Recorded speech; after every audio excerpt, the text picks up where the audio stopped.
Ah, jetzt. Hey ho zusammen, an diejenigen, die es nachträglich gucken. Wir sind zurück in London 1918 rum. Verräter im Krankenhaus. Ja, durchsuche die Leiche des Gangsters. Das machen wir noch nicht. Wir werden uns weiter nach optionalem Kram umgucken. Da, wie wir feststellen mussten, im positiven Sinne, dass der Gegner zu schwer ist. Und wir erst noch ein bisschen an uns bzw. unserer Ausrüstung arbeiten müssen. Ich guck mal, was wir da gerade noch so Schönes machen können. Ja, die Kopfschmerzen konnten wir nicht heilen. Finde heraus, wer Thelma ausspioniert. Oh, das können wir machen. Ja. Das falsche Ziel.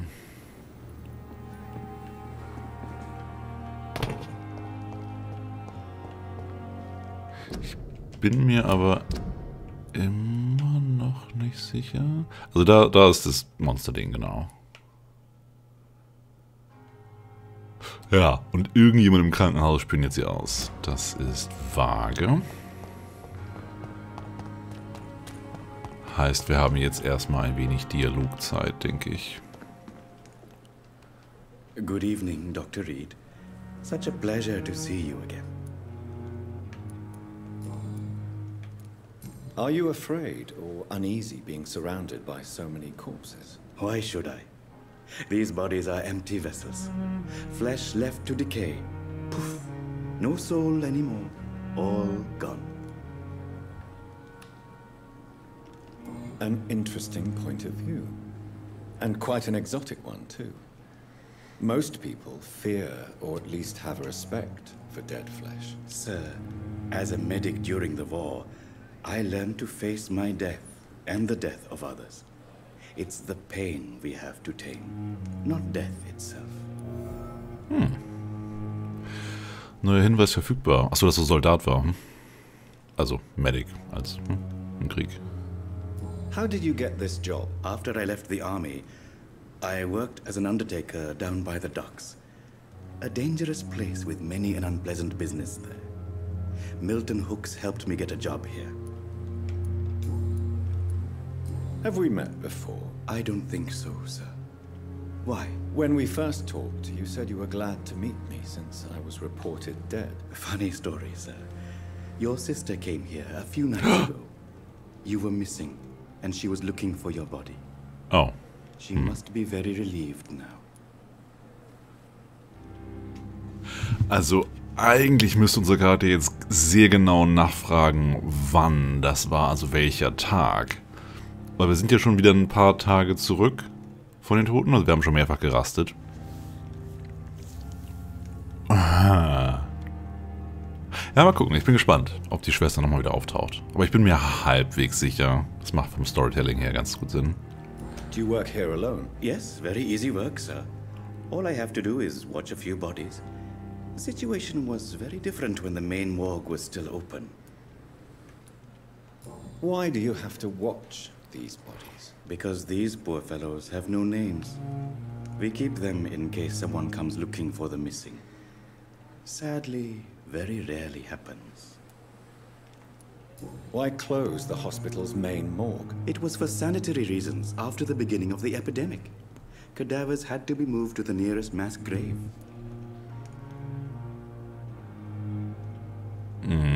Aber macht es ja nicht trotzdem Sinn, die zwischenzulagern? Weil sie unten weniger stark verwesen als hier oben in der Luft?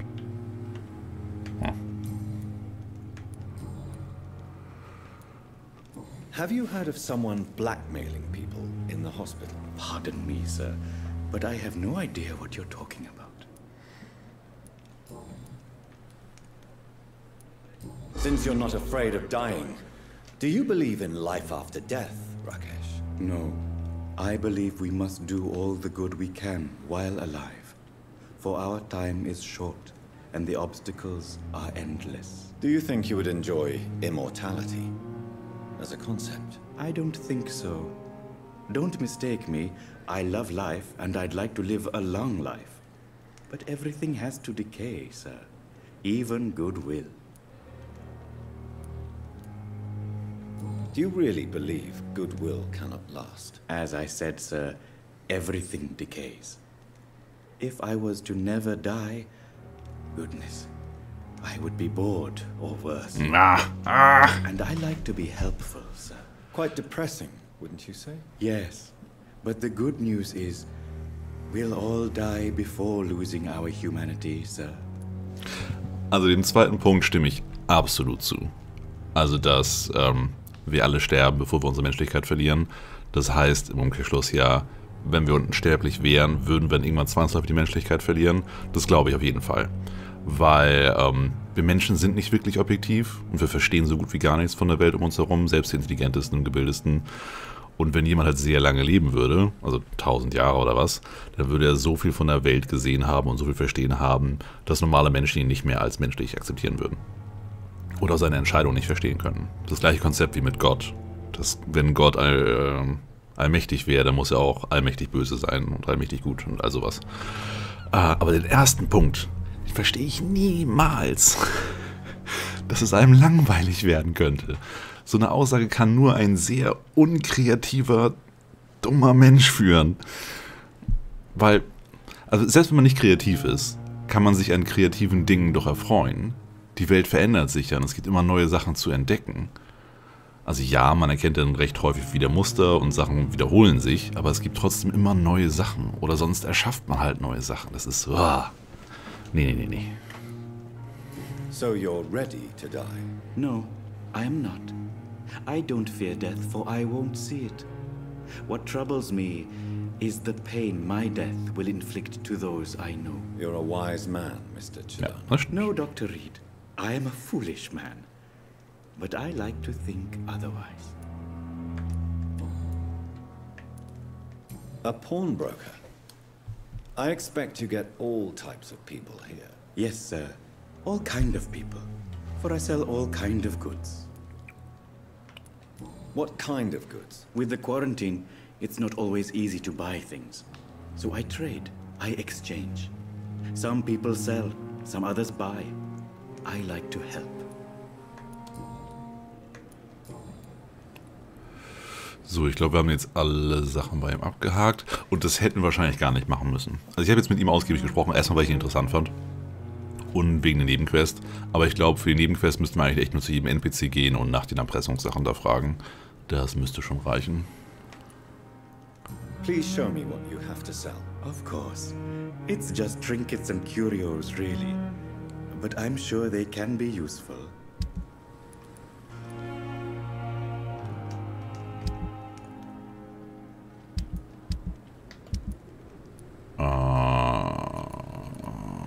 Ich gucke gerade nur, ich werde nichts davon verkaufen. Ich will nur gucken, was wir gerade davon haben.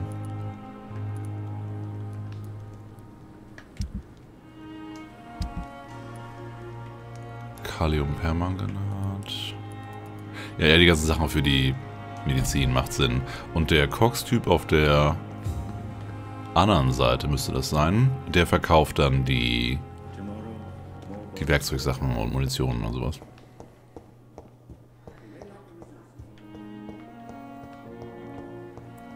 Heißt, wir müssen jetzt blind nach dem NPC suchen, den wir noch nicht ausgefragt haben wegen dem Stechen? Oder gibt es da irgendeinen Trick?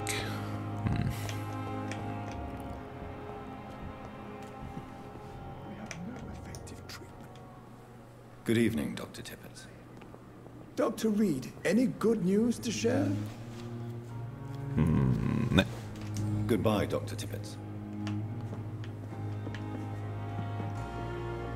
Good evening, Nurse Brannigan. Good evening, Doctor. Have you seen a strange man visiting any of the nurses here? I've never heard of such a thing, Doctor. Ja, warum wird's denn noch hervorgehoben? Ich glaube, bei ihr hatten wir schon alles abgehakt, ne? Nee. Oh, hehe. Why does Dr. Tippett's claim you're the main reason he keeps working, despite his fatigue? If it wasn't for him, I probably would have left the Pembroke years ago.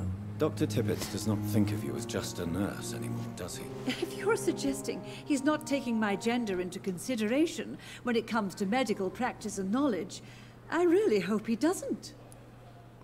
Ja. Also es geht hier nicht um irgendeine Affäre oder was. Es geht nur darum, dass sie eigentlich auch eine Ärztin hätte sein können. Aber damals war das halt Call me if you need assistance. verboten. Und er unterstützt sie halt trotzdem. Also der Tippet.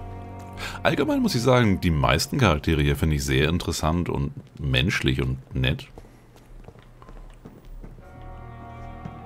Ich kann mir gut vorstellen, dass das Spiel für einige zu langatmig und zu, ja, langweilig ist. Aber ich finde die Atmosphäre super. Und die Synchronsprecher auch recht gut. Hey, Doc. Hey, Cox. Have you heard of any underhand dealings going on in the hospital? Blackmail. That's not my style. Too risky. The black market, though. Now that's where the money is. Wir wissen immer noch nicht, warum ihn einen Typen umgebracht und ins Wasser geschmissen hat, ne? Nur mal so nebenbei. Ah, fragen wir mal. Do you ever think about that poor fellow I saw you push in the water? The wound he gave me will make sure I don't forget him. Still fucking hurts. Boss had cut me good. That man was determined to murder you. You almost died. What a surprise. The first time I met him, he nearly shit himself. Fucking coward. I guess revenge gives you balls. Ja, oder hat sich irgendwas eingeworfen? What did he want? Revenge? I recently had to kill his brother. Oder sowas. The arsehole thought it would be easy to return the favor. Okay, Überleben um jeden Preis.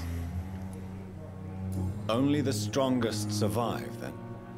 Survival at all costs. Is that all you think about? I'm the toughest bastard you'll ever meet, Dr. Reed.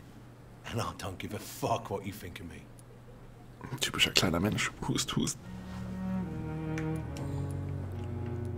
How is your hospitalization going, Mr. Cox? This is a shitty place with shitty staff.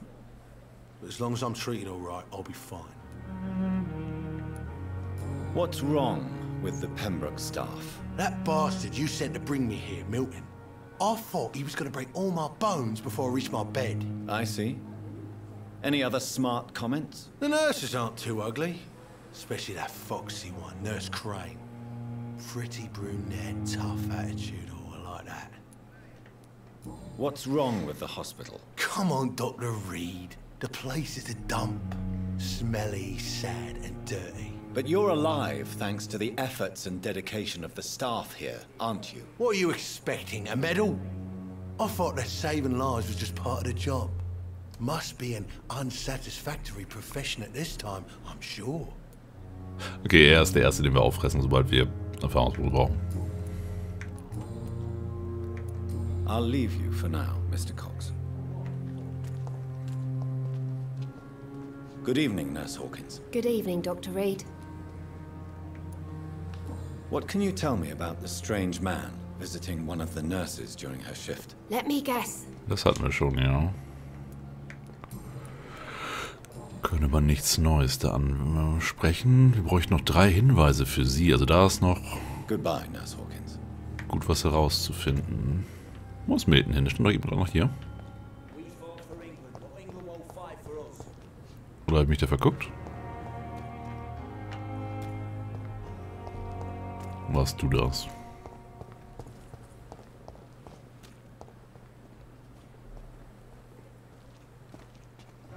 Hello again, Mr. Blight. I'm happy to see Mr. Thatcher is safe, for now. I'm eternally grateful, Doctor. We were total strangers and you helped us anyway. Can't thank you enough, sir. Er ist der Freund von demjenigen, den wir aus der Kanalisation gerettet haben.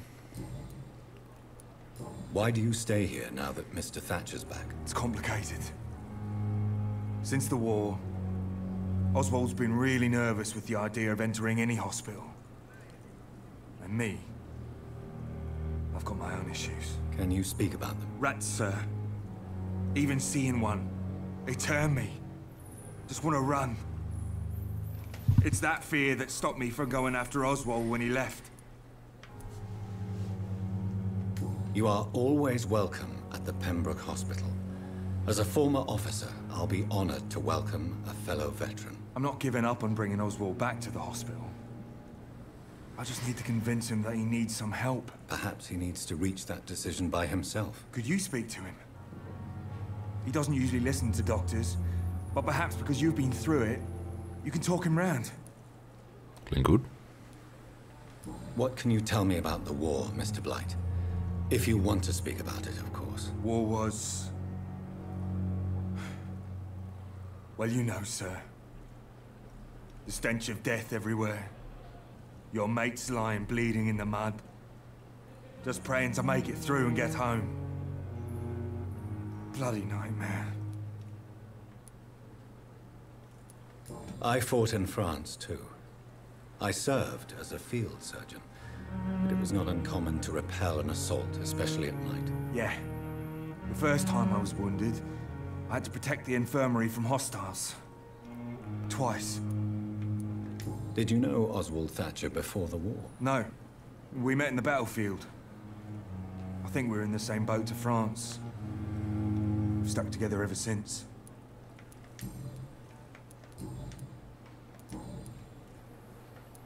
What caused your phobia of rats, Newton? It happened last year following an artillery attack.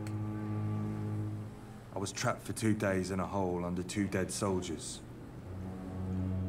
And there were rats. Go on. It started eating me as soon as I dozed.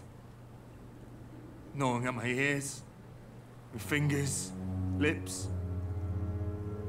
I couldn't move.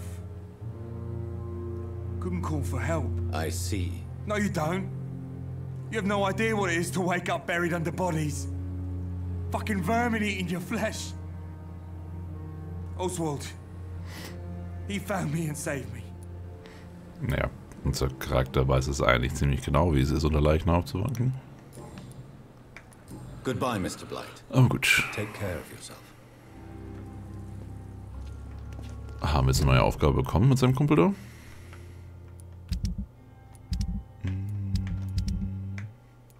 Nee.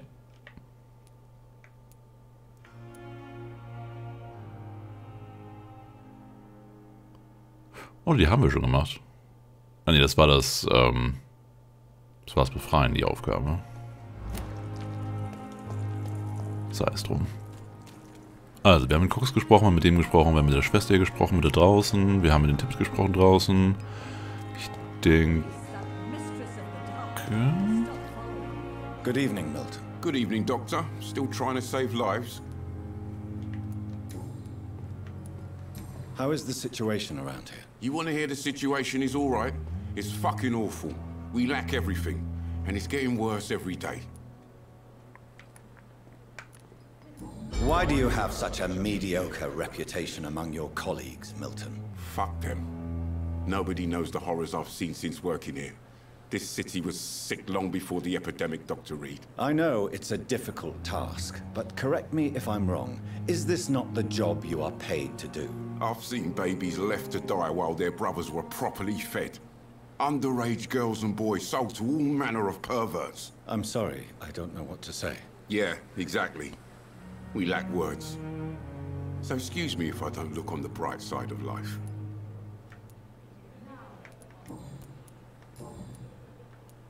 What's going on between you and Nurse Hawkins? Pippa's tired.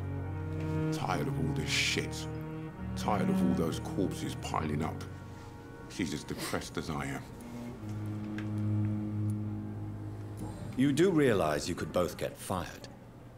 Hospital staff are not meant to have intimate relationships with one another. Come on, Dr. Reed. Do you know how many rules are broken in this hospital every day just to keep it running? There's nothing wrong with what we're doing. During the war, I witnessed a few couples just like you come together in difficult circumstances. It can be very damaging. Maybe you're right.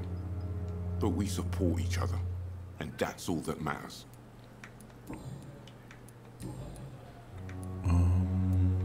I'd like to see your goods. Wise choice, Dr. Reed. I really... So, wir kaufen noch ein wenig Alupulver, wie irgendwie immer.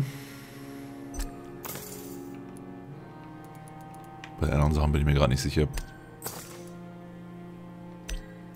Welche wir davon brauchten. Jetzt haben wir noch einen Schilling. Super.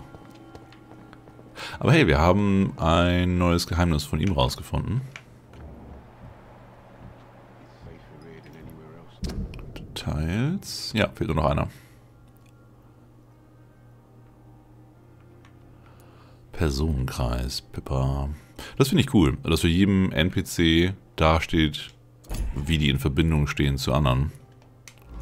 Also es ist irre viel Hintergrundinformationen hier drin.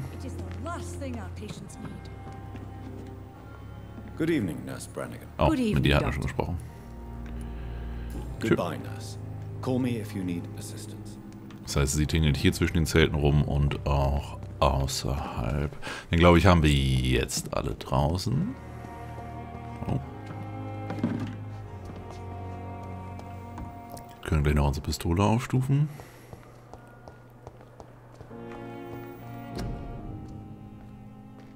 Krankenschwestern werden jetzt gebraucht. Im Namen der Barmherzigkeit. Sie verlassen sich auf sie. Krankenschwestern werden jetzt gebraucht. Melden Sie sich beim nächsten Registrierungsbüro des Ministeriums für Arbeit und Wehrdienst und schreiben Sie an 15 Kingsway, London. Für Sie machen wir gerade das Ganze.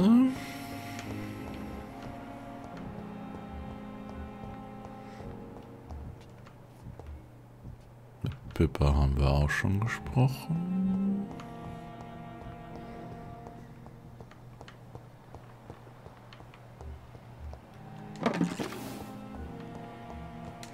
Ein bisschen Ressourcen sammeln.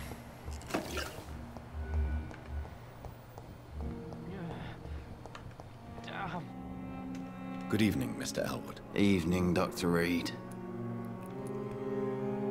Have you heard rumors of underhand dealings in the hospital? If you want to know what's going on here, you better talk to Miss Jones. She knows everything. Especially what she shouldn't. Sie Dame in dem Bett, mit der wir schon gesprochen haben.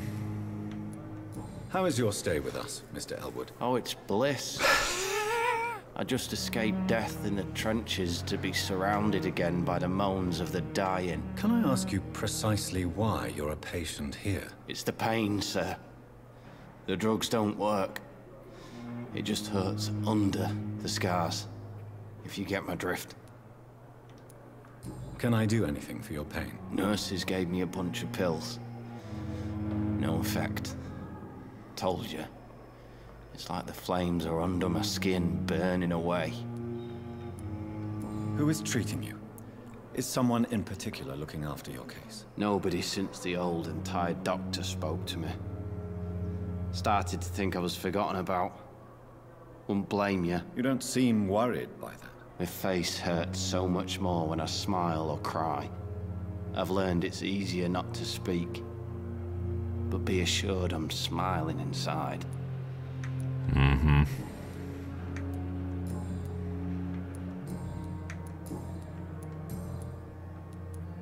How close are you to Miss Hallcroft? Are you aware that she thinks she is a vampire? To wait for her next nibble is the best reason to stay here. Every time she approaches my bed, she treats me like something tasty. A normal person. Aren't you afraid? She may hurt you if the game goes too far. She's quite harmless, I can assure you. Her head's broken inside is all. While I'm busted on the outside. But she's still beautiful. Living proof that there's hope for me. Okay. Sie lassen sich von ihr beißen? So do you let her bite you? You know that's not sanitary. And why not? She's only supping a few drops of me blood. And the pain, it's real for once. She could decide to bite less willing patients. Then it's another good reason for me to stay here, Doctor. Okay. Das heißt, sie ist... Heißt jetzt, sie ist wirklich kein Vampir? Weil ein richtiger Vampir würde mehr als nur ein paar Tropfen nehmen? Oder ist sie ein intelligenter Vampir? Das passt alles nicht. Also ja, vielleicht ist sie echt nur gestört. You do realize she's mentally disturbed. It's called the Cotard syndrome. She truly believes she's a vampire. In her madness, She never refers to my scars. And frankly, if I could, I'd join her world. It seems much more fun than Where were you stationed, sir? Did you serve for long? I really don't want to talk about all this shit. No offense. I was pushing too much. I served in France myself. I just wanted to know what happened to you. You were an officer, weren't you? Then I doubt we fought the same war, sir. No offense. Ja. Das sieht ja vollkommen richtig. Goodbye for now, Mr. Elwood. Weil unser Charakter war zwar auch im Krieg, aber er war halt mit seinem Patienten beschäftigt, was bestimmt auch sehr traumatisierend ist, mit Tod und so gleichen umgeben zu sein. Aber wirklich angegriffen zu werden und andere Menschen zu töten, stelle ich mir nochmal einen Tacken schwerer vor. Hello again, Dr. Reed. I feel better already. Can I go soon?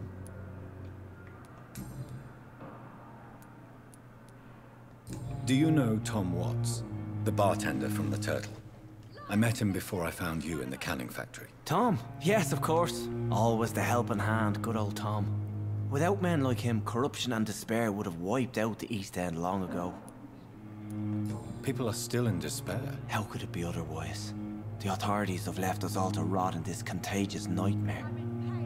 No drugs, no advice, nothing. It's a damn shame. Who should I avoid in this part of town, then? Any particularly evil figures? Not really. Most men and women are just doing their best. And it's not my habit to speak ill of people I know, Doctor.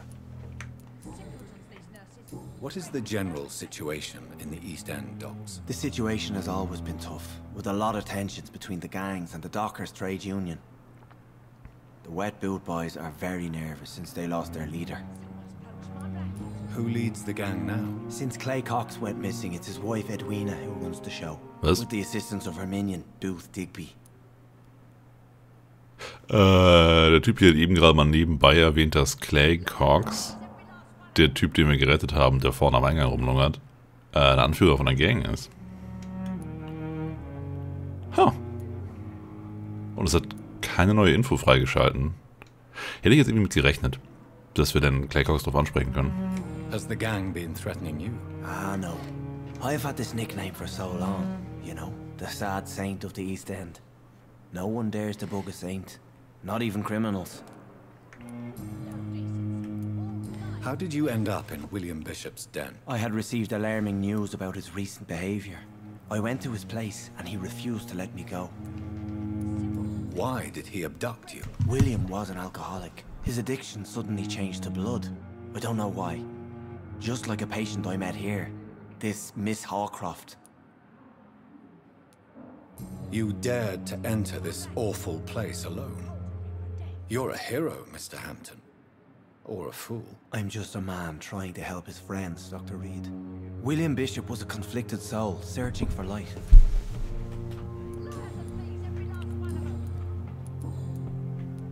What do you do for a living, Mr. Hampton? I can't help but notice the cross around your neck. I manage a night asylum for the poor and homeless of the docks. And I try to guide the lost and hesitant on the right path to our Lord. Are you a priest, Mr. Hampton? A Ich denke deacon, maybe? nicht. Not at all, Doctor. Nee. I'm just a man of faith, willing to preach the good word. Why didn't you use your cross against William Bishop?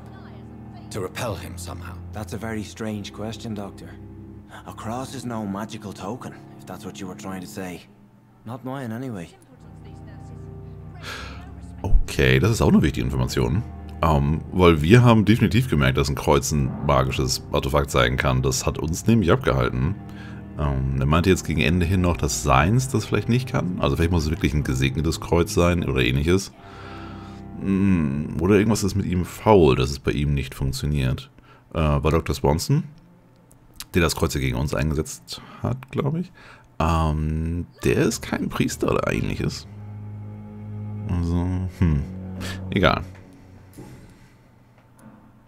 Have you made friends since you arrived? Not really, but I recognize Miss Harriet Jones.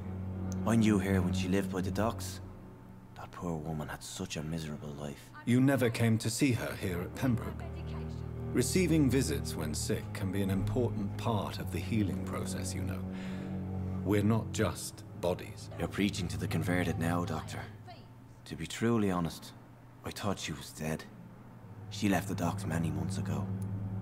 Okay. Hallo Tanis B. Und die 13 anderen. Wir machen gerade einen entspannten Abend. Bei Vampyr. Einem Spiel, das ja schon seit einer ganzen Weile draußen ist. Aber ich habe es mir damals nicht geholt, weil es zu teuer war. Und jetzt gucke ich gerade rein und ich bin sehr positiv überrascht. Also der Anfang war recht actionreich und schienig, also recht geradlinig alles. Aber jetzt hat man schon ein bisschen mehr Auswahlmöglichkeiten und die Atmosphäre gefällt mir tierisch. Auch, dass alle Leute so viele Dialogoptionen haben, nicht so à la Skyrim, wo jeder 3 Sätze hat. Und das ist alles miteinander verknüpft und so. Es ist echt ein gelungenes Spiel, kann man ja noch sagen. Vor allem jetzt für 7 € kann man nicht meckern. Ah, da ist die Schnattertante. Du hast doch bestimmt die Informationen, die wir brauchen. I'm in pain.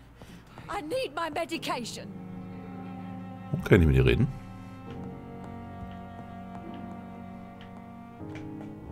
No decency. All liars and thieves. Eventuell läuft hier gerade irgendeine Animation im Hintergrund. Dass eine Krankenschwester auf dem Weg ist oder so und deswegen kann ich mit dir reden? Ich habe keine Ahnung. Oh. My blood and soul. They belong to you now. The life running in your veins. This dead flesh needs it. Oh, please spare me, Dark Queen. Ihr macht das schon, ihr beiden. Spare your obedience, slave. Ich denke mal, das könnte auch getriggert worden sein, dadurch, dass wir mit ihm darüber gesprochen haben. Weil ich habe das vorher nicht gesehen, dass sie ihn beißt und ähnliches. Gucken, ob sie doch ansprechen können. Good evening, Miss Howcroft. How are you tonight? I need blood, Doctor. Warm, rich, vibrant blood.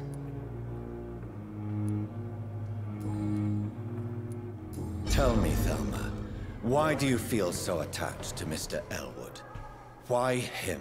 I'm not sure, Doctor. I think we have a bond of some sort.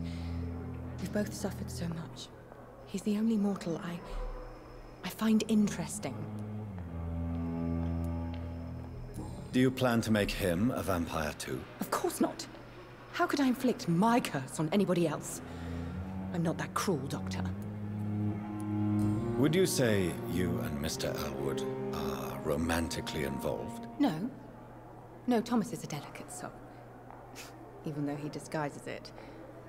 But I am not the woman he needs. No, for I am a vampire, Doctor. Vor allem, wir sind hier definitiv ein Vampir. Und wir beeinflussen sie mit unseren Fähigkeiten. Und trotzdem bleibt sie noch bei ihrer Geschichte. Also es ist keine Show. Sie ist wirklich davon überzeugt. I'll leave you, Mistress of the Dark, to your nocturnal activities. So, wer fehlt jetzt noch? Mit Pippa haben wir gesprochen. Die beiden Ärzte. Würde auch Sinn machen, weil Menschen in Machtpositionen nutzen recht häufig ihre Macht aus, gerade Schwächeren gegenüber. Und es könnte sein, dass einer der Ärzte sich an ihr vergeht. Und das interpretiert sie halt als irgendwelche dunklen Gestalten, die sie beobachten und ähnliches. I'm quite busy right now, Dr. Reed. Have you heard about any blackmail going on in this hospital? Blackmail? Nonsense. Oh Mist, ich glaube, ich verwechsel gerade 2 Dinge. Ah, die Erpressungen sind wegen der echten Vampirin und nicht wegen der, die glaubt, die Vampirin zu sein. Die Erpressung ist von... Wie heißt sie? Naja, die einzige Vampirin halt. If you have a problem with me, Dr. Ackroyd, please feel free to tell me. Dr. Swansea has imposed your presence on this hospital without asking anyone's advice. The benefit of his position. But I don't agree with it. I know we've never met before, but I believe this hospital could use all the help it can get. You will agree with that, I'm sure.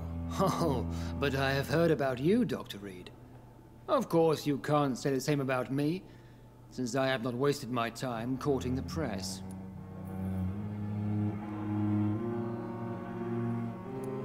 Aren't you too old for such jealousy?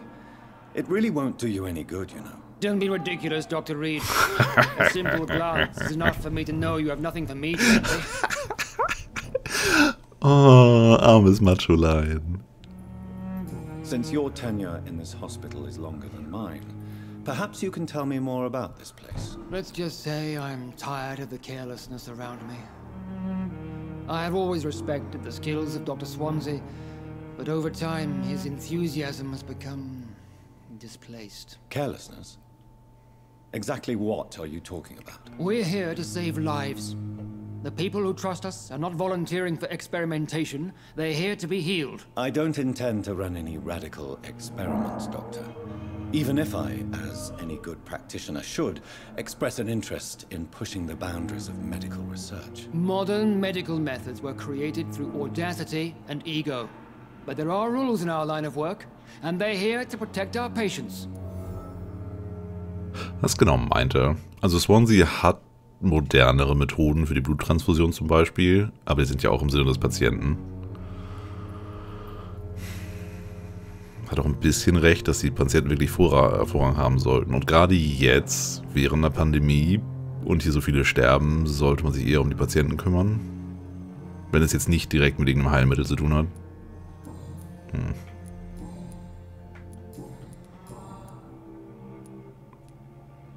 It seems you have bad memories of your military service. I refuse to see this industrial slaughter as scientific progress. War only reveals the worst in men. We can at least agree on something, Dr. Ackroyd. I don't know what you've heard about me, but I have already proved my value as a practitioner. I don't question your skills, Dr. Reed, but your motive.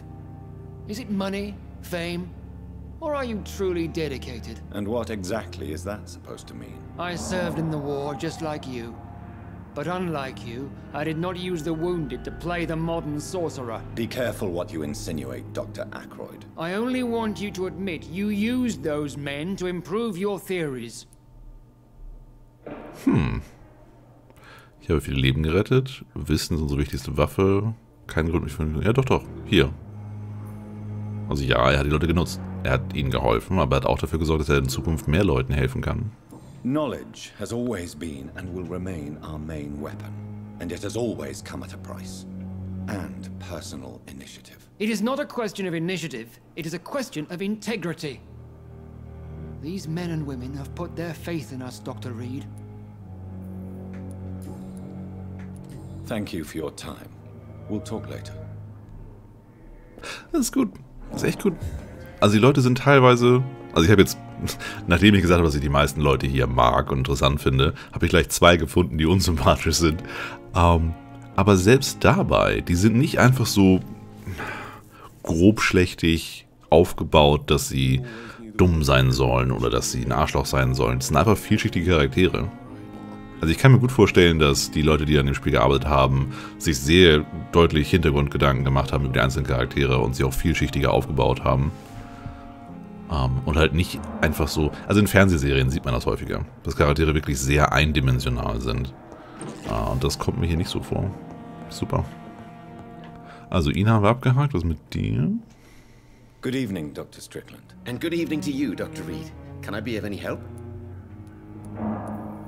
Have you heard any talk of blackmail going on in the hospital? If you're running some official inquiry, you had better question the patients. They know more than the staff, especially old Miss Jones.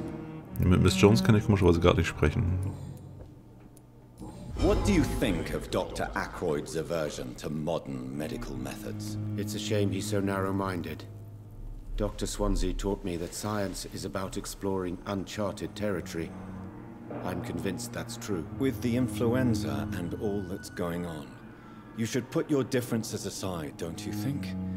Why is it so difficult to work together? I believe that if Dr. Ackroyd had been the one to discover the transfusion process, he would be the first to recommend its use. So you believe it's just a question of jealousy and pride? Dr. Ackroyd is as proud as he is blinded by his obsolete concept of medical science. Please, could you tell me something about yourself? I'm a great admirer of your work concerning blood transfusion, Dr. Reed. I run my own experiments. I'm convinced it's the future. What made you choose to be a doctor? I'm not ashamed to admit you and your work have inspired me.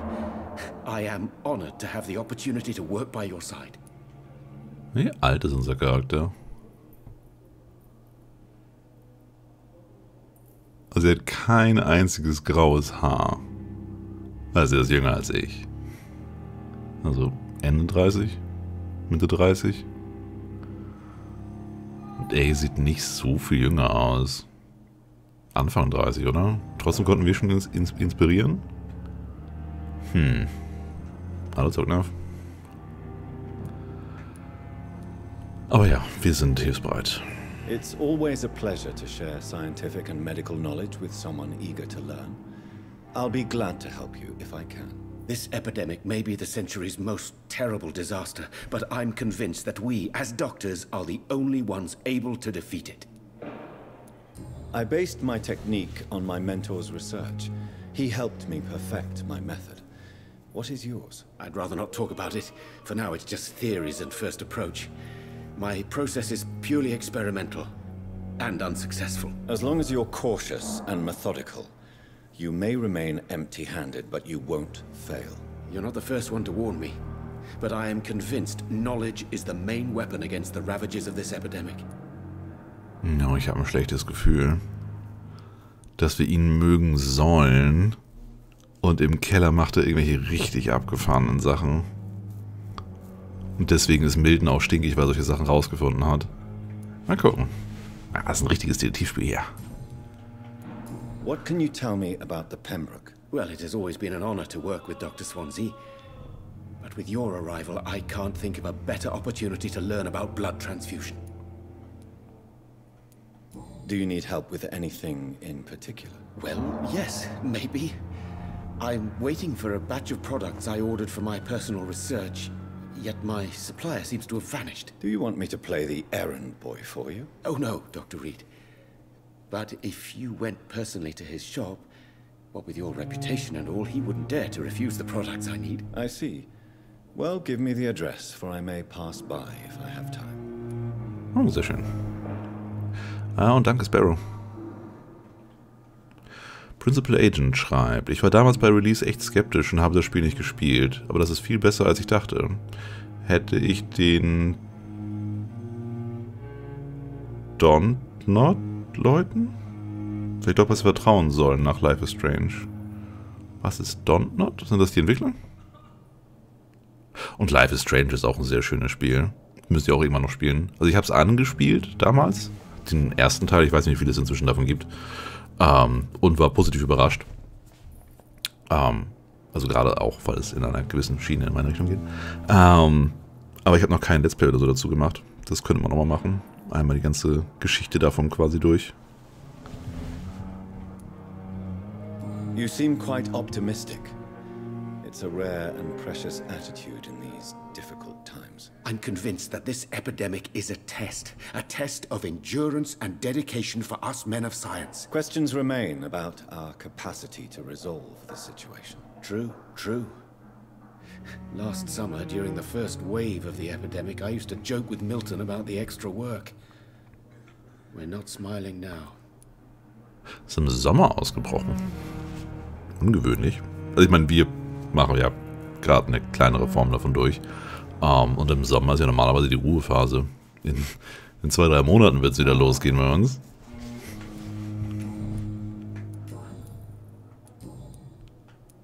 Tell me more about your willingness to experiment with new medical techniques. Harvey Fiddick is a patient suffering from a severe injury that could cripple him if not treated correctly. I'm convinced your blood transfusion technique could help him. What is it you really want? To save him? Or to prove your point? Fair question. I want nothing but to save my patient, Dr. Reed. Especially since I know Mr. Fiddick's story. Mr. Fiddick ist der sich von Vampiren aussaugen lässt? Tell me Mr. Fiddick's story.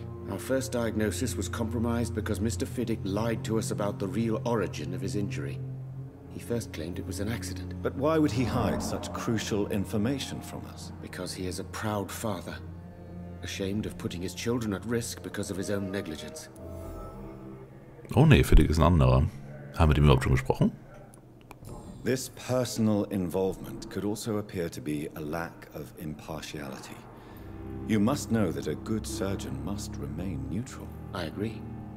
But that does not excuse Dr. Aykroyd's behavior. A man who did not even take time to converse with his patient. Do you think keeping his distance was a mistake? All I know is that I'm taking care of human beings with desires, hopes and fears. Not some biological machine comprised of blood, bones and flesh. Ja, die Anamnese ist wichtig bei Patienten. Goodbye, Dr. Strickland. Ich finde es auch schön, dass Dr. Aykroyd die ganze Zeit direkt daneben stand, während über ihn gelästert wurde. So, du bist das. As for me, what a blundering idiot. Mit wem redest du gerade? Good evening, Mr. Fiddick. Good evening, Dr. Reed. Any news about my operation? Have you heard talk of any blackmail here at the hospital? No, nothing. Tell me about yourself, Mr. Fiddick. I'm just a regular guy waiting to get his arm fixed, so I can return to work and to my family. I was more curious about what you were doing before being hospitalized. I'm a carpenter, and a good one too. But that means I need both arms to feed my family, Dr. Reed. Als er eingeliefert wurde, sagte er, es wäre ein Unfall gewesen. Was war es dann, wenn kein Unfall? Und wenn er sich selbst angetan hat, warum will er dann zurück zu seiner Arbeit und zu seiner Frau? Tell me about the doctors who are arguing about your case. Strickland and Aykroyd. They both want the best for me, but there's a lot of pride there. Doctors are no different from carpenters, it seems. What do you mean? I often had professional arguments with rivals on a building site. Difference is I disagreed about wooden nails, not flesh and bones. Are you satisfied with your treatment here? Well, it's clear that I've chosen a bad time to be injured. Forgive my bluntness, but you seem overwhelmed by cases of the flu. I won't lie to you about it. I'm afraid we are. Are you sure you don't want to operate yourself, Dr. Reed? I have the feeling you're very capable. And your colleagues seem to think so too. In other circumstances, you would be right. But for now, I don't think I can take on the responsibility. My apologies.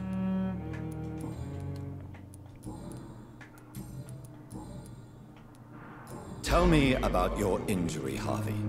Why do you feel so guilty about it? My wife died because of me. And now I may lose everything because I've been careless enough to hurt myself. What an arsehole. Was? You can't hold yourself responsible for your injury, Mr. Fiddick. Unless you tried to hurt yourself. Of course I didn't hurt myself. But I can't work until my arm is fixed.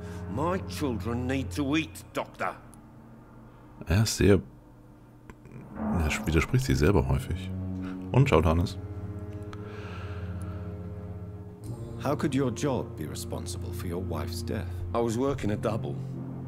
She went out to bring me a hot meal and got caught in a German bomb raid.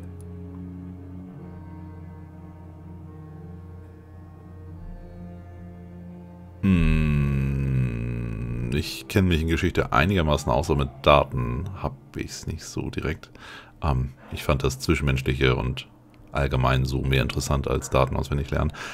War 1918 noch der Erste Weltkrieg am Laufen oder war er schon durch? Ich hatte das Gefühl, es wäre schon vorbei.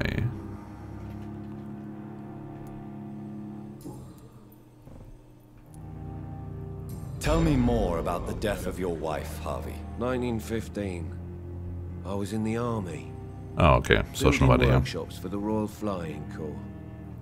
Helen was happy I wasn't sent to the front. What happened? The Germans sent Zeppelins to bomb the construction site, but they missed their target. My wife was bringing my dinner when the bombs fell. I'm sorry for your loss.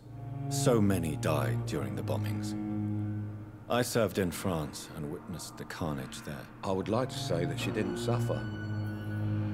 Truth is, I have no idea. I just know that I'm all that me kids have. Poor little bleeders. How are your children? after losing their mother. They were smaller then. The only good thing about this is my Ellen didn't bring them with her that night.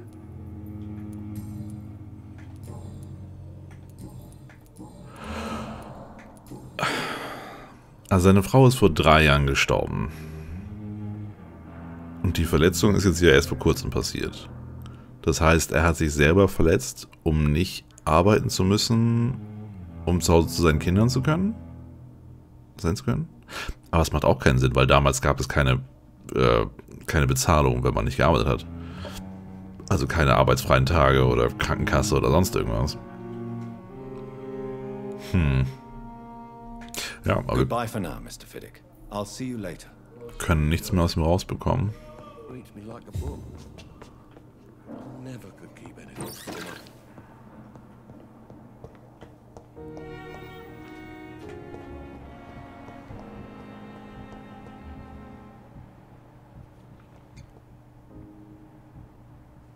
Vielleicht in einem Boxring, illegale Kämpfe. Oh ja, das ist eine gute Idee, das kann sein.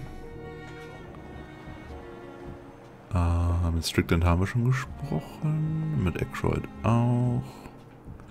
Goswick, der den Vampirbiss abbekommen hat. Auch wenn er es nicht eingestehen möchte. Geht's dir jetzt inzwischen besser? Good evening, Mr. Goswick. How are you? I'm okay. Have you heard rumors about blackmail in this hospital? No. How painful is your throat, Mr. Goswick? So painful I'd rather not talk at all, Doctor.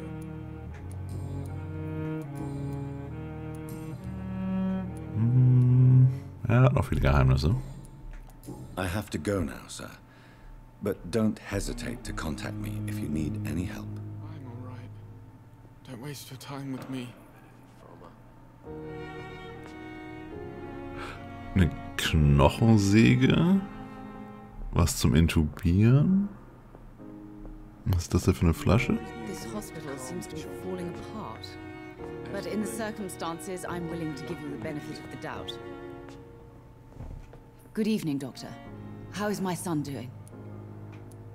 Have you heard rumors of blackmail going on in this hospital? Dr. Reed, are you trying to take advantage of me? Of course not, Mrs. Goswick. I'm just curious. Well, go be curious somewhere else, please. Auch eine sehr realistische Reaktion. Ich meine, wenn einer der leitenden Ärzte einer Besucherin solche Fragen stellt, das ist eine sehr passende Antwort, ja.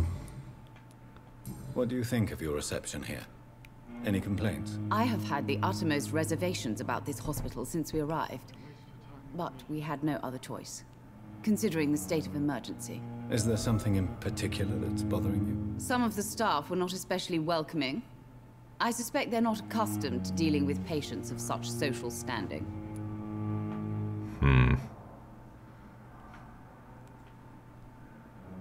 Trägt keine Ohrringe. Keine Halskette. Sie sieht nicht so reich aus. Sie gibt sich reich, ja, aber...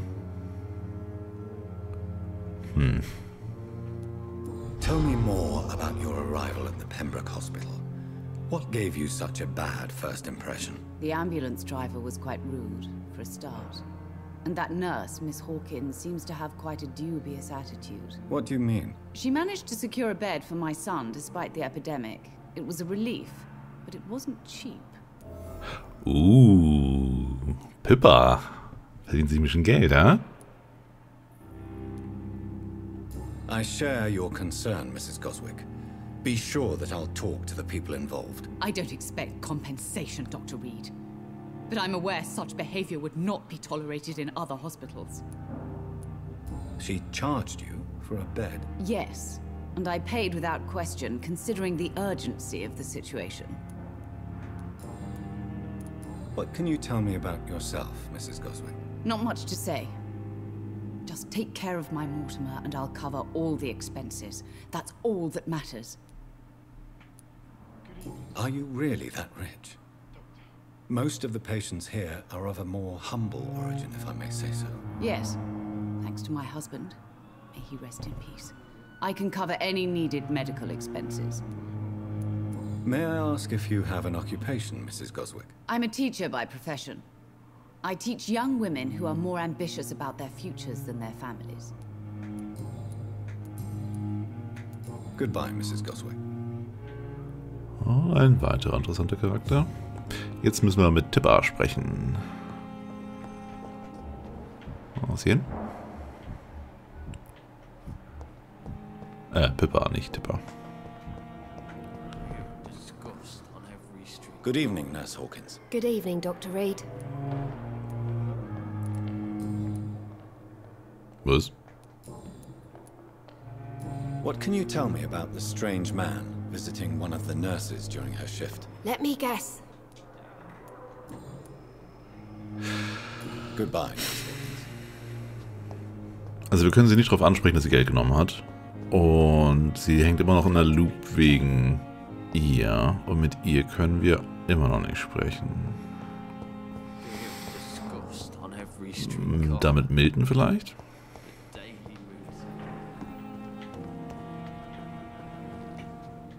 Obwohl er ja eigentlich nur angeblich unhöflich war. Aber ich denke, er war einfach nur ruppig, weil, ja, Leben ist scheiße und so. So what do you do exactly in this hospital? Apart from smuggling guns, I mean. I've been an ambulance driver since... too long, I guess. I bring sick people here night and day. It's a dirty job, but I get it done. Most of the time. Since you're on the front line, how is the sanitary situation in this vicinity? It's a complete disaster. It's even getting dangerous to enter some streets or buildings. Even the locals attack you. Mhm. It sounds like things have been a bit rough recently. What's happened? Yesterday I got attacked by the patient I was bringing in. I escaped through the hospital's garden, but I lost my wallet when I was running. You left an infected patient outside the hospital? That's incredibly dangerous. Go there yourself if you want, but be careful, Doctor. I'd rather not bring your dead body back. Okay, also das wäre der Hinweis gewesen, wo man sein Portemonnaie hätte finden können. Und den Patienten, den er verloren hat, haben wir auch getötet. Are you really smuggling weapons through the hospital? And why not? I've already been attacked by patients, you know.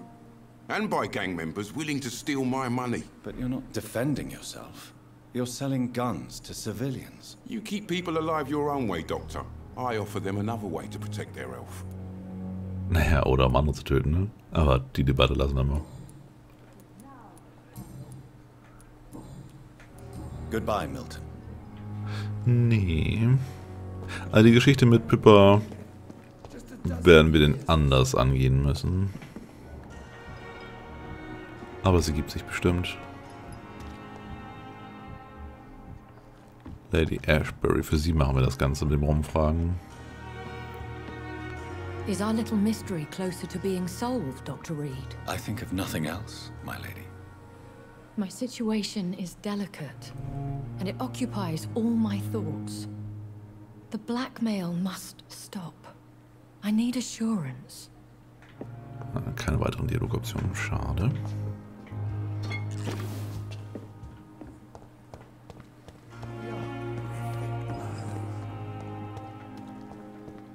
Mit Swansea sollten wir auch noch reden.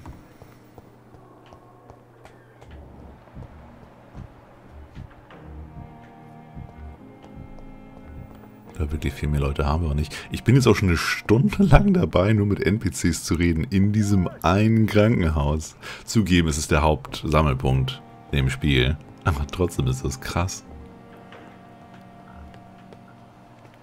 So, da kamen wir nicht weiter.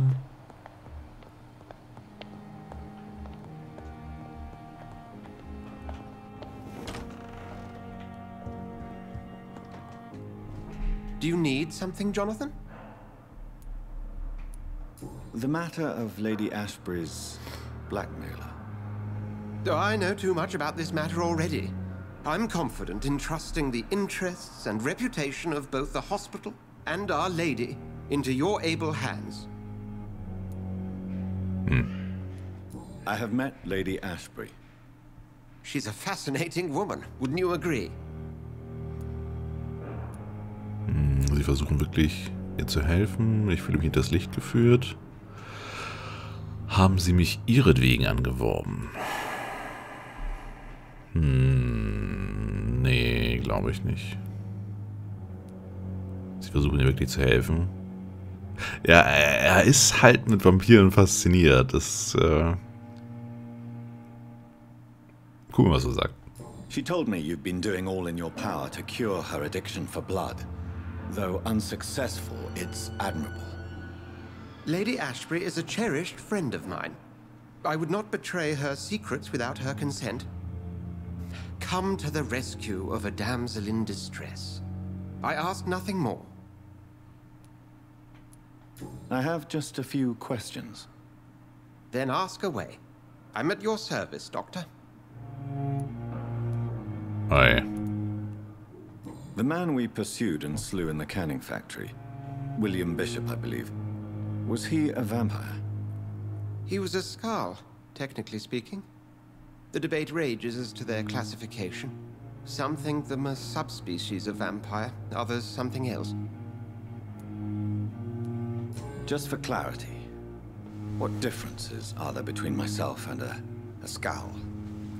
A Skald is easier to eliminate, Jonathan, even if they remain formidable foes for the unprepared. Vampires... Now, vampires exist beyond the mortal realm.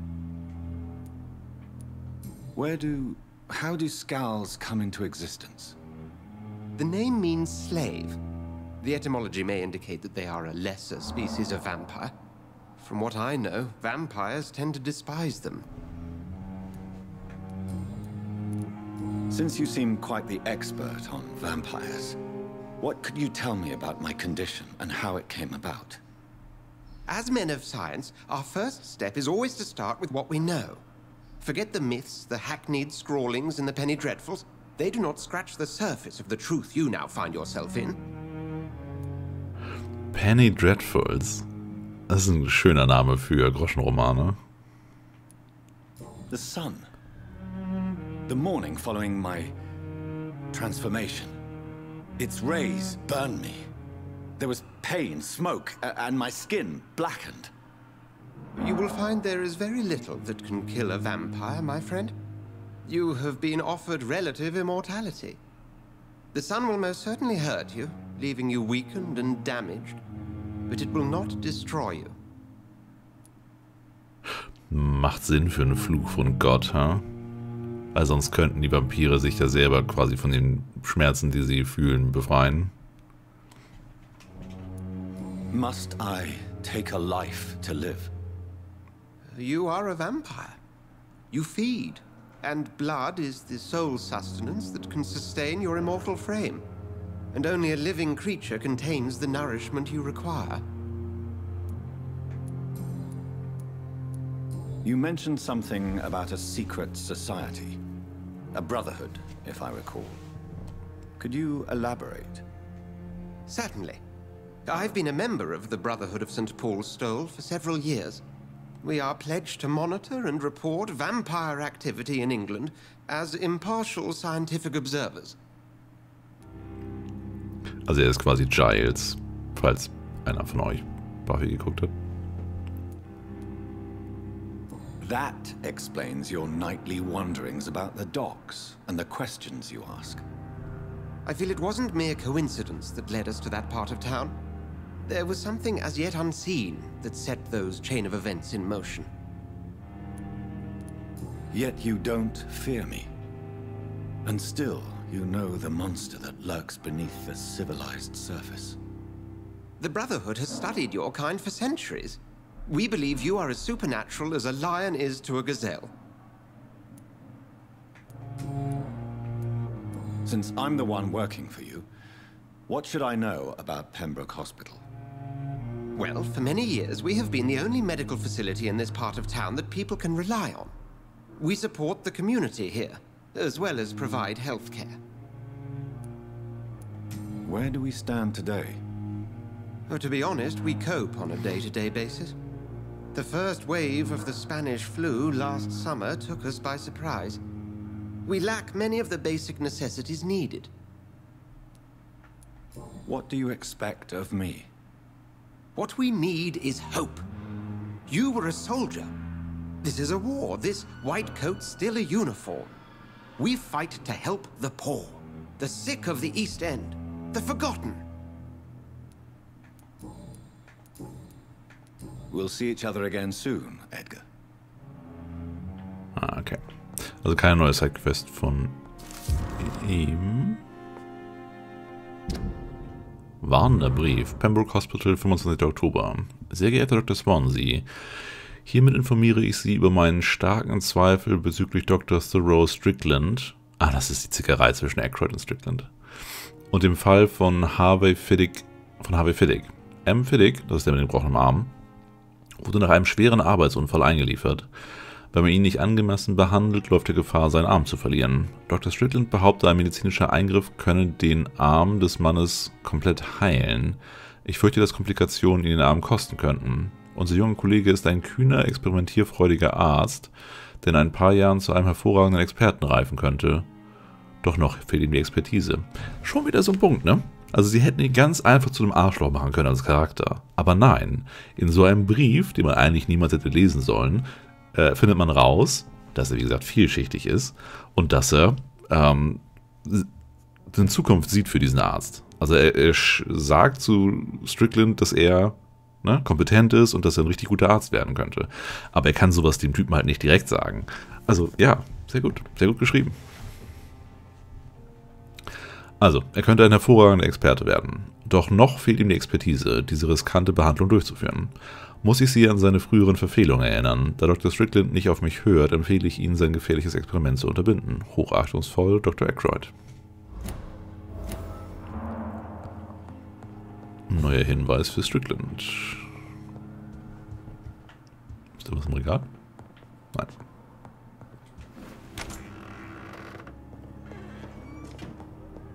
Ich gehe noch mal kurz in unser Büro, um zu gucken, ob wir was aufstufen können, jetzt mit dem Alupulver.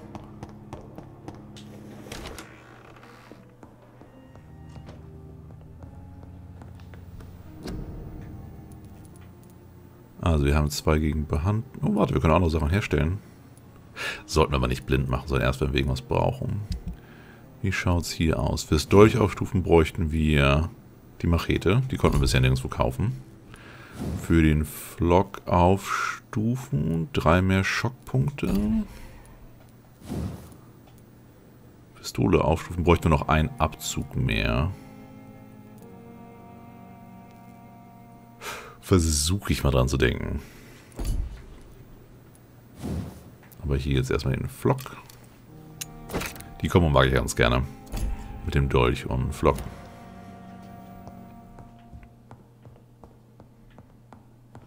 Auch wenn die 3 Schockpunkte jetzt nicht so super viel sind, aber hey. Jetzt sind es ja die Punkte, die in dem Kampf fehlen.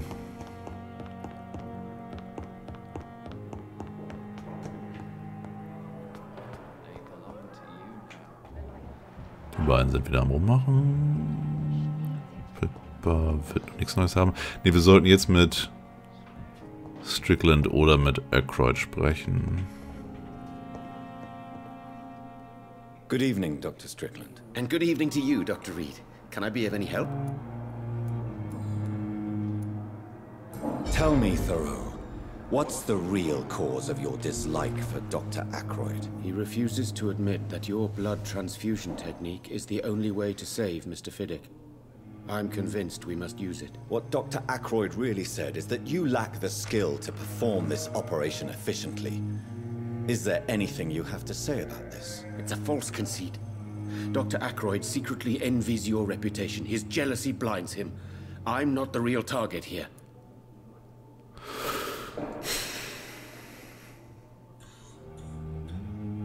Wäre das Einfachste nicht, wenn unser Charakter das machen würde? Er kann die Transfusion bestimmt gut legen, wenn er sie entwickelt hat. Goodbye, Dr. Strickland.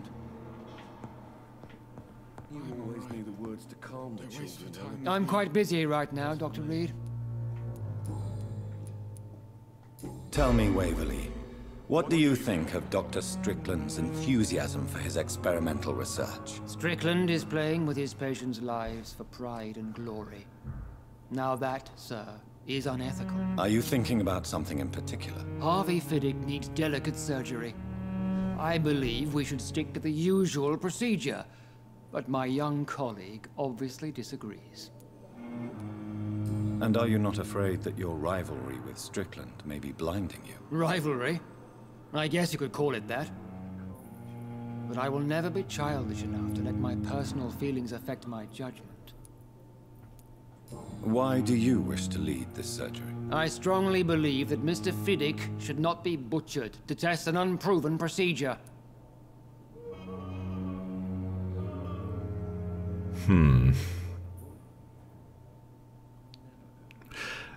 Ist halt schwer zu sagen. Wir wissen nicht, wie die Methode von unserem Charakter funktioniert.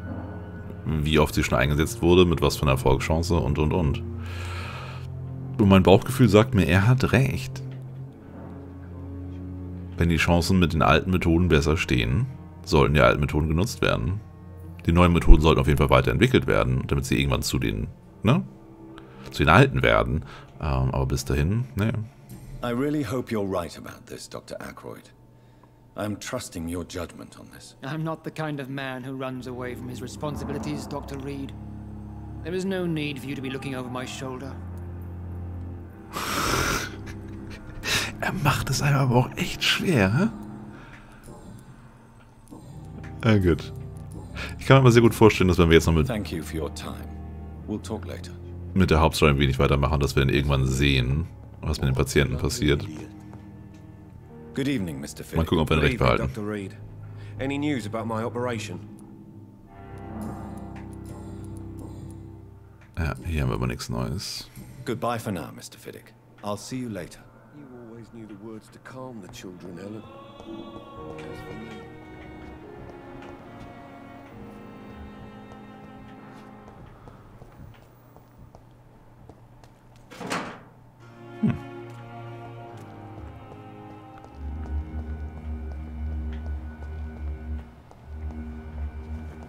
Mathe diese.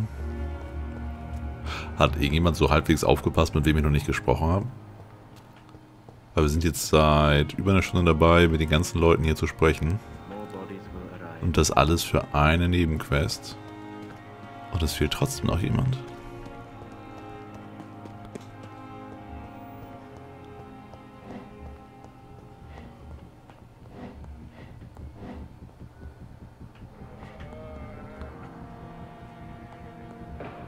Ich wüsste nicht, wer noch fehlt.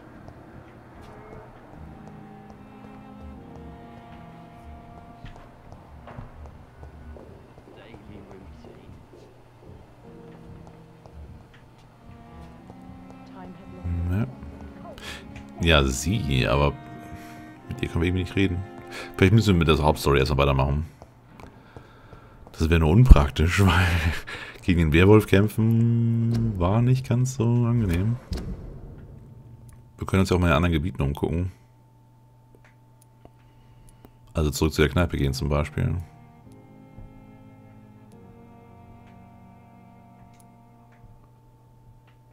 Wo war die Kneipe?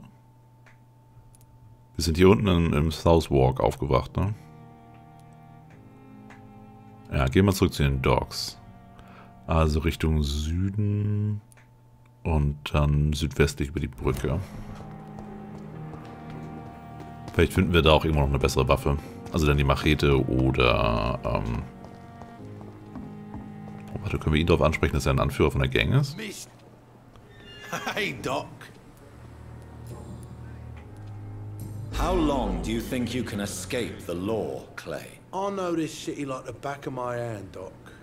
I know its streets, who to pay, who to avoid, and who to bully. I won't get caught.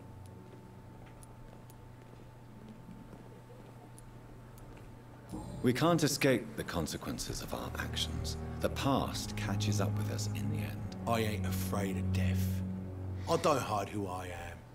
I live my life honestly, which is more than I can say for most folks. And who are you then? I'm the leader of the Wet Boot Boys. One day I'll leave this shitty place and punch in the face all who thought I would not come back. Okay. Wobei wir das ja eigentlich schon wussten. I'll leave you for now, Mr. Cox. Jesus, I've never seen so many people die at the same time. Erschöpfung. Oh, wir können ihn nochmal heilen? Hatten wir nicht gerade erst geheilt? Hey, Doc. You're lucky to be alive, Mr. Cox. I hope you're starting to take better care of yourself. This place is full of sickness and decay. How could I get better in such a dump? Consider yourself lucky that I'm treating all of my patients equally. But don't push your luck. Don't play the innocent with me. I'm sure you have good reasons to act this way. And also weaknesses that can be exploited. I'll leave you for now, Mr. Cox. Please, I feel sick. Get over here now. Ja, okay. Halt wieder. Gero, wäre für dich Gilde 3 interessant? Das wurde gestern released. Ich hatte darüber Negatives gehört. Also, dass es wohl nicht so ausgereift sein soll. Aber das habe ich schon vor Monaten gehört. Also Pre-Release. Müsste ich mich erstmal reinlesen. Also die Gilde war ja das allererste Spiel, was ich Let's Played habe. Also die Videos seht ihr nicht mehr auf dem Kanal. Die habe ich geblockt. Ich weiß nicht, ob ich sie geblockt habe oder ganz gelöscht. Aber ja, das Spiel mag ich.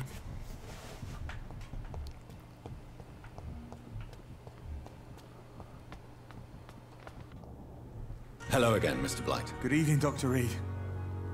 You doing your rounds as usual? Oh. Goodbye, Mr. Blight. Take care of yourself.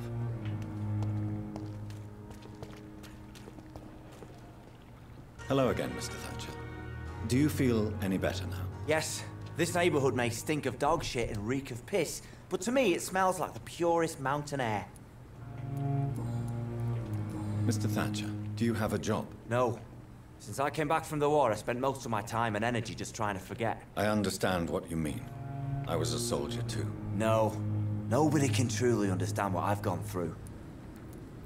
Why were you locked in that sewer? What happened?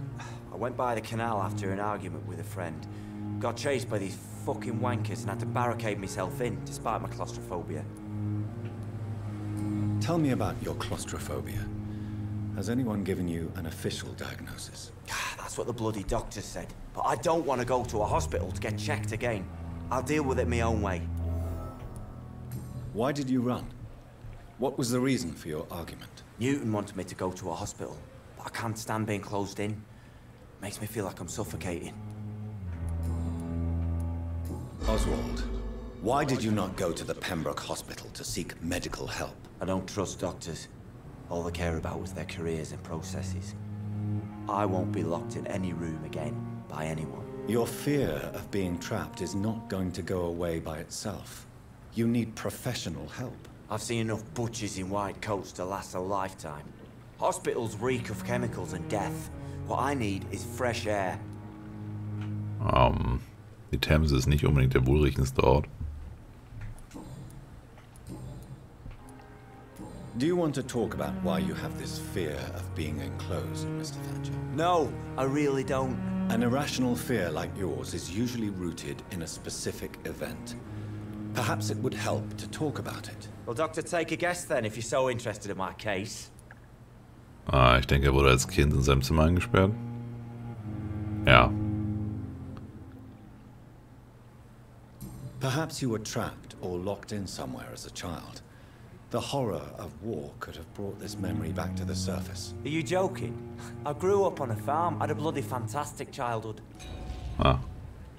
Oh, das kann fehlschlagen.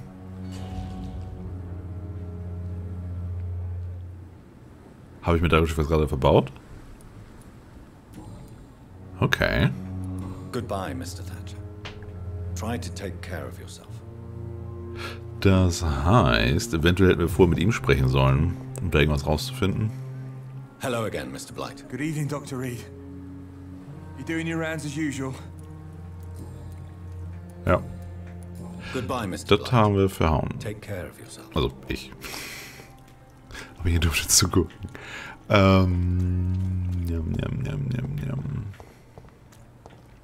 Na gut, folgen wir dem Wasser, wenn wir uns den Docks wollen.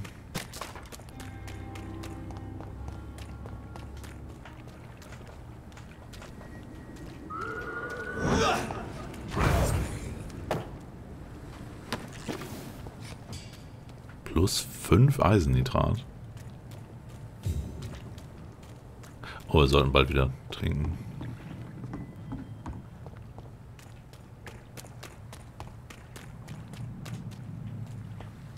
Wo geht's dahin? Das ist auch richtig, ne?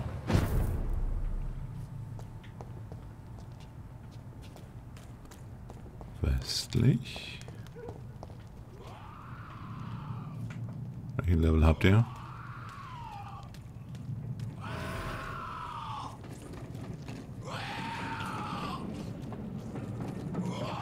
Mach noch die Geräusche.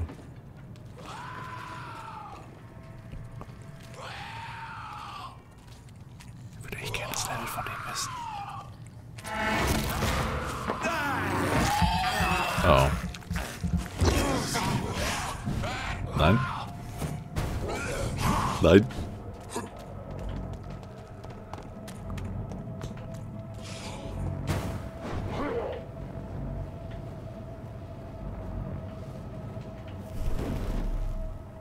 Ja, die Unsichtbarkeit ist praktisch. Also ja, es war einfach mal ein Boss, der da in der Nähe gehängt. Der doppelt so groß wie wir.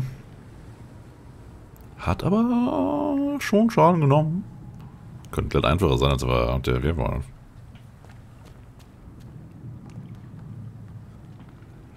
Ja, da erstmal nicht lang.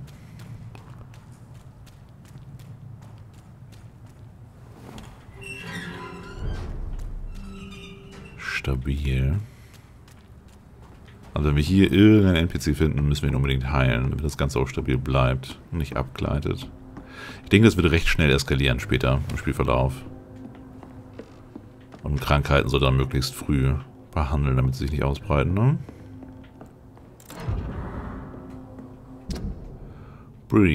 Brief. Hallo Frank, wie geht es dir, mein alter Freund? Es war schön, dich letzte Woche zu sehen. Lass mich beim nächsten Mal auch ein paar Runden ausgeben. Ich hoffe, auf eurer Seite der Stadt ist alles in Ordnung. Hier in eurer alten Nachbarschaft wird die Lage schlimmer. Clay wird jeden Tag gewalttätiger und denkt nur noch an Expansion, also eine Gang. Obwohl es ein paar neue Typen gibt, die uns die Kontrolle über das Gebiet streitig machen wollen. Ich fürchte, die Wet Boot Boys, das ist die Gang von Cox, steckt in der Klemme. Ich habe daran gedacht, wie du bei unserem letzten Treffen meintest, du hättest nie bereut, die Gang zu verlassen. Du würdest nur bereuen, dass du nicht mehr ins East End kommen kannst, um Prügel und Schlimmeres zu entgehen. Glaub mir, ich würde auf dich aufpassen, wenn du vorbeikämst. Vielleicht könnten wir uns nochmal über die Arbeitssuche unterhalten. Du weißt, dass ich immer schon gut rechnen konnte. Also wenn du vielleicht einen Buchhalter für deinen Betrieb brauchst, lass uns drüber reden, in Ordnung? Grüße deine Frau von mir. BBB für immer, alter Kumpel. Achso, West Boot Boys Firma. Booth Digby. Der Name sagt mir auch was. Aber es sind solche klassischen englischen Namen, die wahrscheinlich in mehreren Spielen und Büchern und so benutzt werden.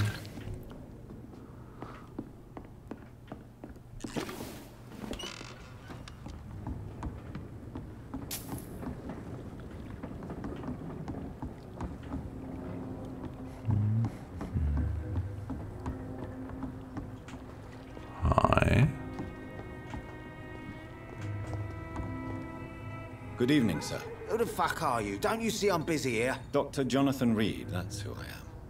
And who are you?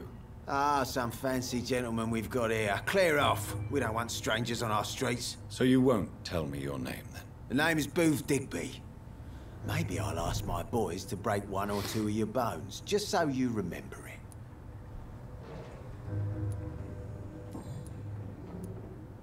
Are you some kind of vigilante patrolling these streets at night? Something like that, but the police aren't in charge here. We are, see? Sind sie ein besorgter Krimineller? So you're a concerned criminal, is that it? Using funny jokes about me and my boys. Eh? Fuck. You must have some balls. I saw many men like you during the war, Mr. Digby. Greedy little cockroaches who feed on despair. I could kill you for saying that. But, nah. You've been a soldier. I can respect that. So, tell me about your gang, then. What? Have you got a death wish? You really want me to answer that? Well, yes. You seem so proud of your status. Why not tell me who you're working for? Oi! I'm the boss, all right? The Wet Boot Boys work for me. All of them. Situation round here is better than other districts because of us. Because of me. Allein die Tatsache, dass er erwähnt hat, dass alle von der Gang für ihn arbeiten, heißt, dass sie es nicht tun. Und sollte nicht eigentlich Cogs Frau die Anführerin sein, seitdem sie weg ist? What can you tell me about this part of town? Things ain't that bad, thanks to us. We give people what they need, and we control this borough. Well, you're not doing a very good job. People are still dying here, like everywhere else. Yeah, well, we can't be everywhere all the time. And Edwina says if we can find more guns, we could be more efficient. More efficient? Really? You should probably tell Edwina that guns are useless against diseases and infections. Incredible. You know what? You're lucky she can't hear you right now. She's more smart than patient. My sweet queen of the docks. Okay, also er hat was mit Cogs Frau angefangen.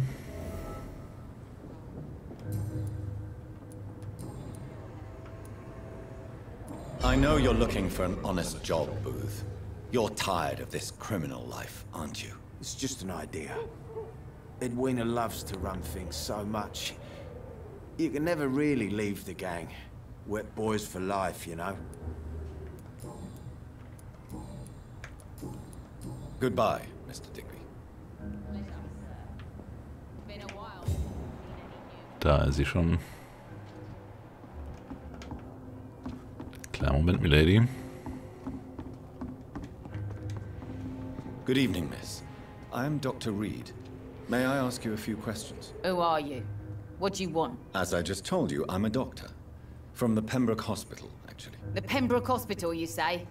I ain't paying any bill left by Clay. I'm not here to collect payment, Miss... Miss Edwina Cox. So what do you want then? Fancy buying something from me, maybe? Oh, okay. Also später. What can you tell me about your work? I'm a businesswoman.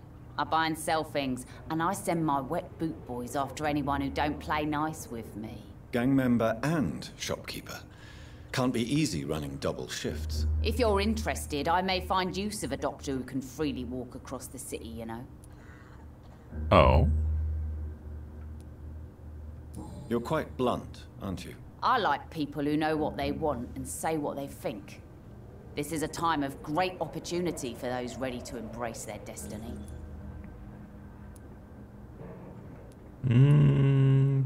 Ich bin für alle Nebenaufgaben offen. What can you tell me about this part of town? You can't trust anyone around here. As soon as you lower your guard, you can be sure some arsehole will take advantage of you.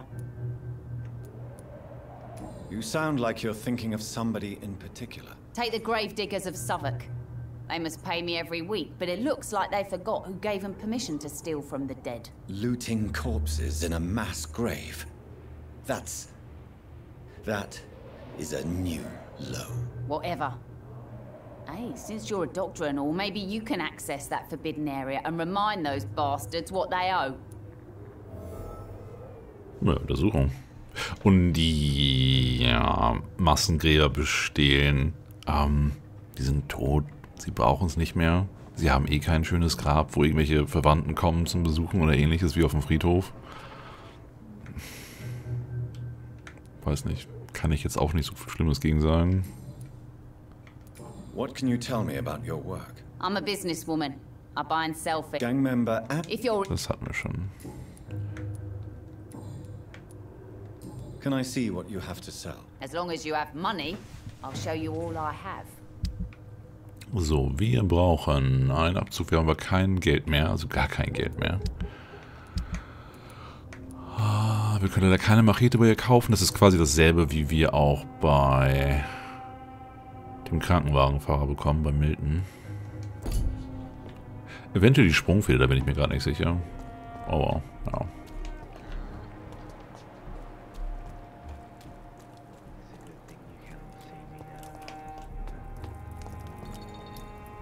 Good evening, sir. Whatever.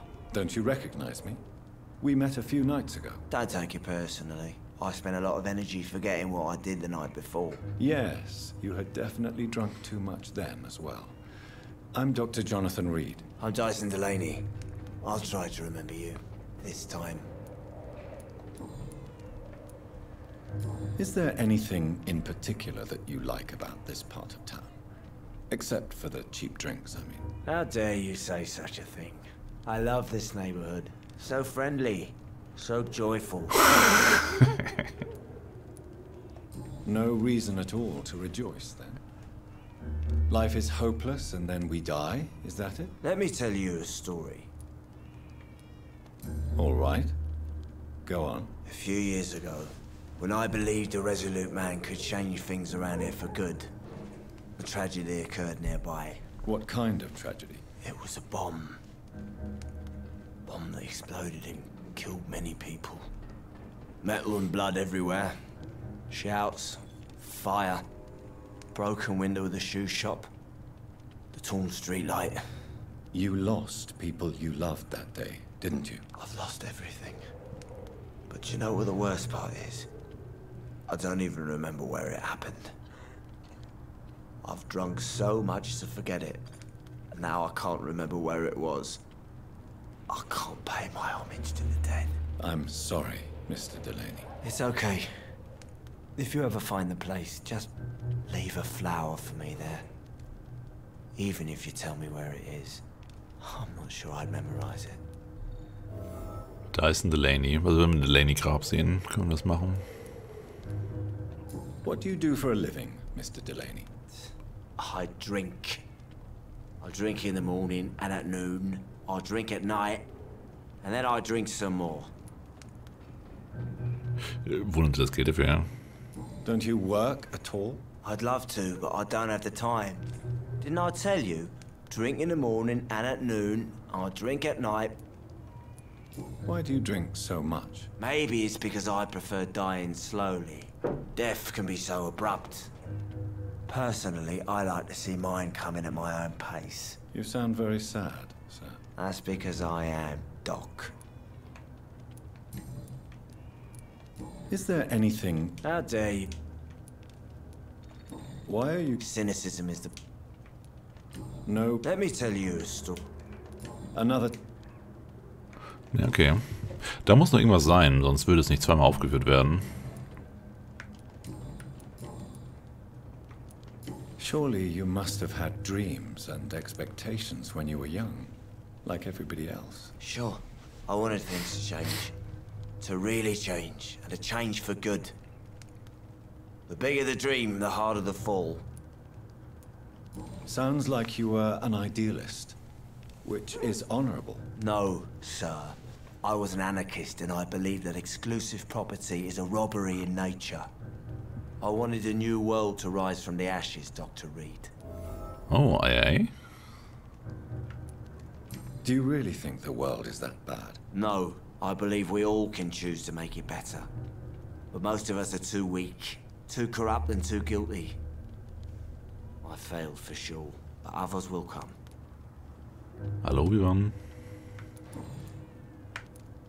I want to know more about your past as an anarchist, Dyson. I'm still an anarchist, Doctor. Make no mistake. I just reject violence as a tool to change the world, unlike my comrades.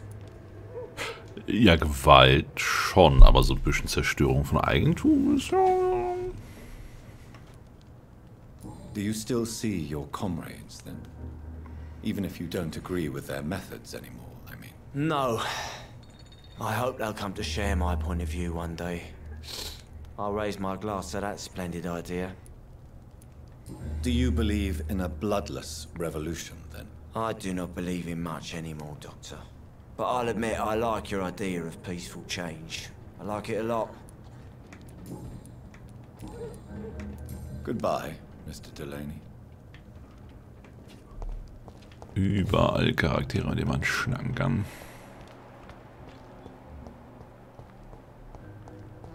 Das ist die Bar, ne? Hier ist die Treppe hoch, da war der Raum von Swansea. Gucken, ob irgendwas hinterlassen hat, das wir gebrauchen können. Na, wurde schon leer geräumt.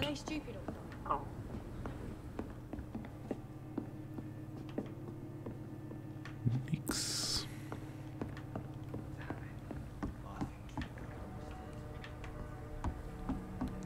Nix. Are they stupid or something?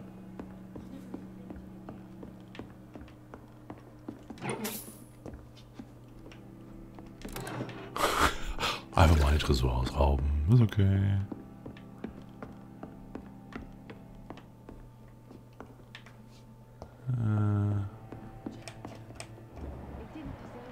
Oh genau, wir wollten ihn noch behandeln. Good evening, Mr. Delaney. What? Inebriation aside. Yes. Take this, then. And perhaps you could try to slow down the alcohol intake, too. Hey, Doc, you don't really want me to stop the only remedy I can afford. Goodbye, Mr. Delaney. So, das könnte schon ein klein bisschen helfen, das hier zu sichern, das Gebiet. Der Rest scheint hier gesund zu sein.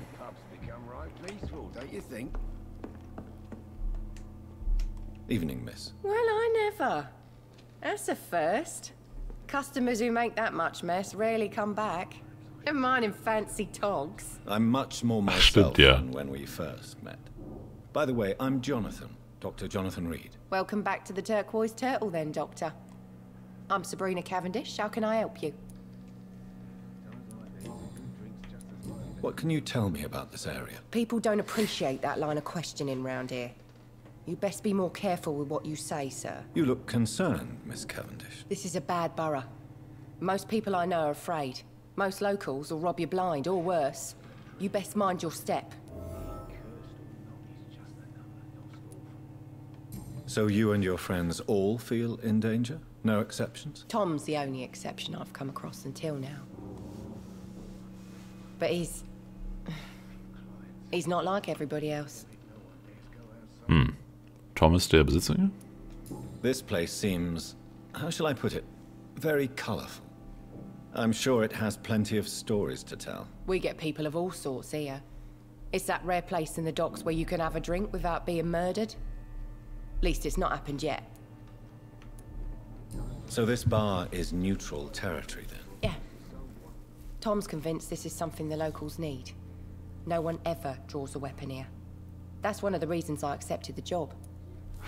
Hat er dann auch bestimmt mit den Gangs abgesprochen, hm? Your boss must be quite the negotiator to force such an agreement. Yeah. Tom's a great bloke. Mr. Hampton, who runs the night asylum, he's the only other man that's able to keep peace around here. Mr. Hampton ist der Priester, in Anführungszeichen, der im Krankenhaus ist.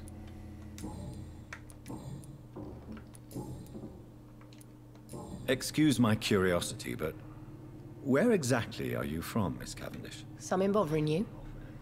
What, my name? Or my complexion? Believe me, I never judge someone on their place of birth or the color of their skin. If that's true, you'd be one of the few not to make fun of me. Just you, Tom, Dyson, Miss Fishburne, and of course Mr. Hampton. I'm sorry if I worried you. I was just curious to find out if you know this part of town well. Nosy. My dad was a sailor from Bombay, and my mum was a maid born up in Glasgow. They got married in London. And here I am.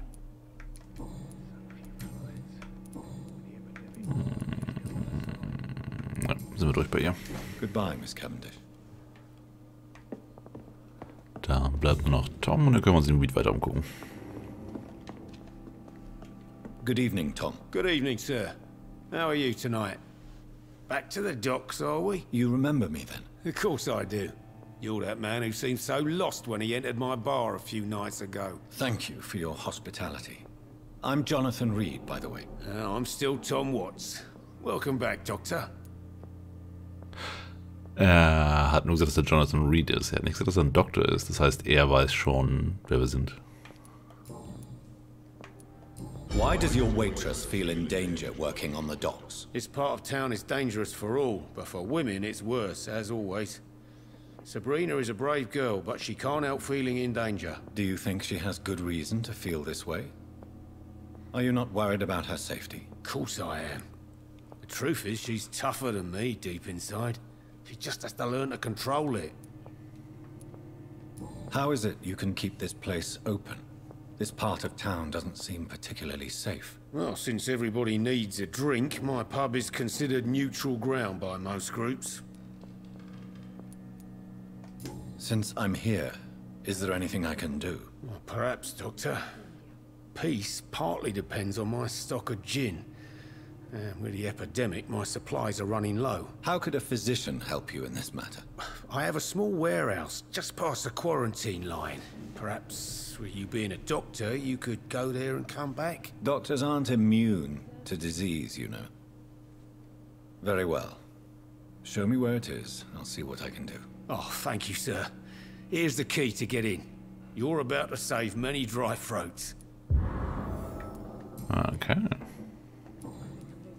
Goodbye, Mr. Watts. Merken wir uns, dass er noch ein bisschen was an Dialog hat. Aber so ein kleiner Nebenquest klingt jetzt genau nach dem richtigen. Ist es dasselbe Gebiet, wo wir auch das Massengrab uns angucken sollen? Und die Leichenräuber?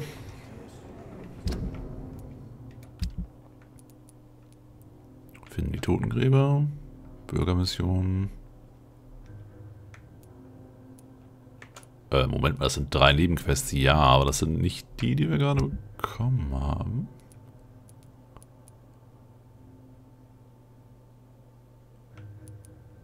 Ja, gut, wo ist eine Nebenquest gerade?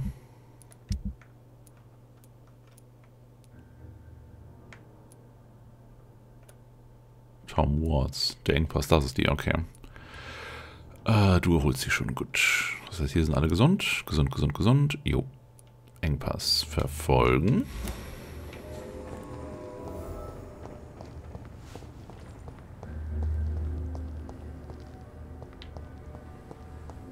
Schauen, wie wir dahin kommen. Das sieht aus wie das Gebiet, was wir verlassen hatten. Bei dem ersten stärkeren Gegner.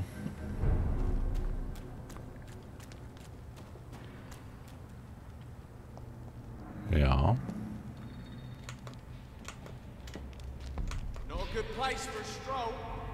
Oh, die sind mal stärker geworden, ja.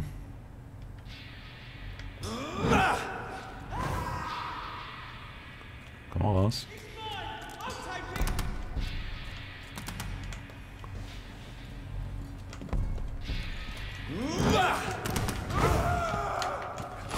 Ich würde gern Ziel wechseln. Brauche ich keinen Flock. Flock.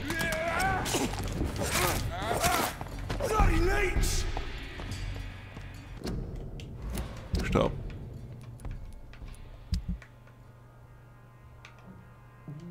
Gewöhnliche Stachelkeule, nein. Flock.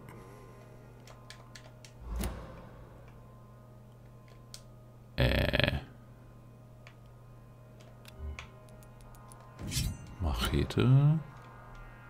Zweihand, Flock. Ah, besser. Over there! There's one of them vermin!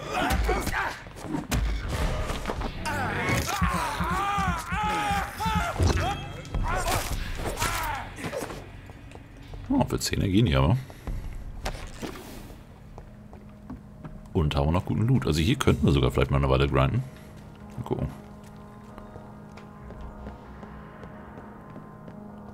Heißt, die Gebiete werden auch so schwieriger. Weil hier waren wir definitiv schon. Außer das gesamte Gebäude und so wurde copy-pasted.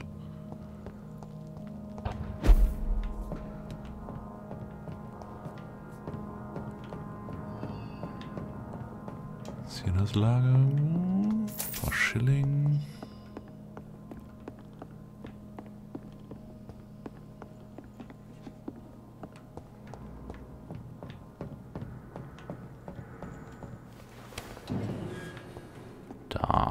Tom has so much alcohol, he could keep this district afloat for quite some time. Ja, ist ein bisschen was. Prohibition war nur in Amerika, oder? Nicht in England?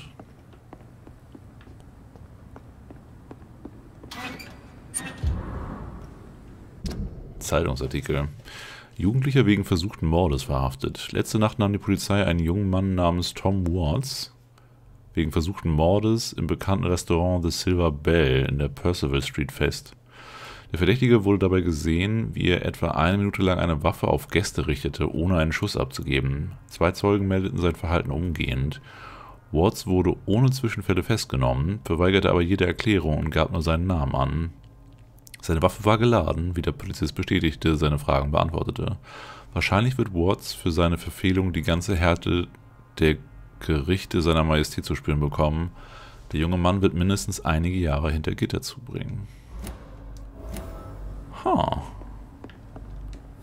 Das heißt, er war eine Weile im Gefängnis, kam raus und seitdem versucht er ein ähnliches Leben als Barkeeper zu führen?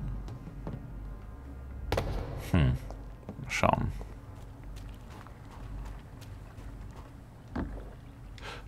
Wo ist die andere Quest? Oh, weiter weg.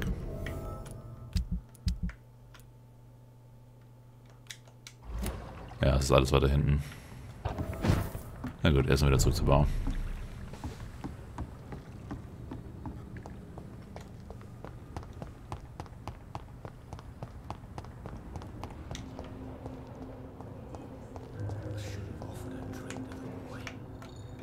Du bist genau der da.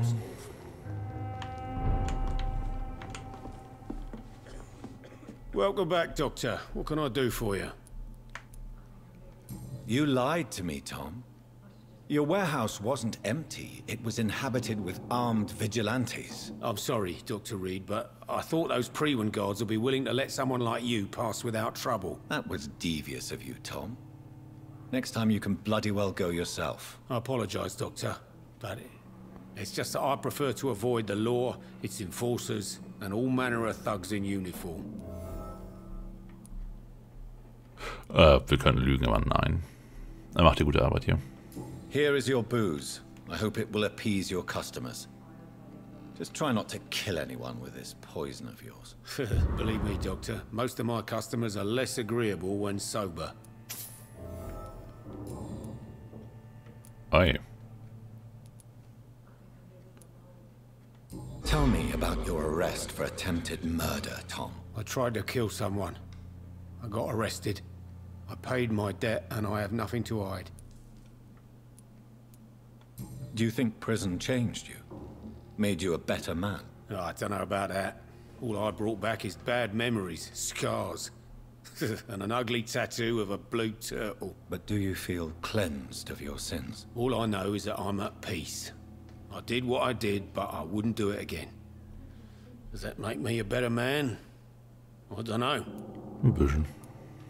So you mean your customers know about your sordid past? Yeah, why do you think this is the last pub open? I have nothing to hide, and I don't judge. That's a relief for many round here. You attempted murder.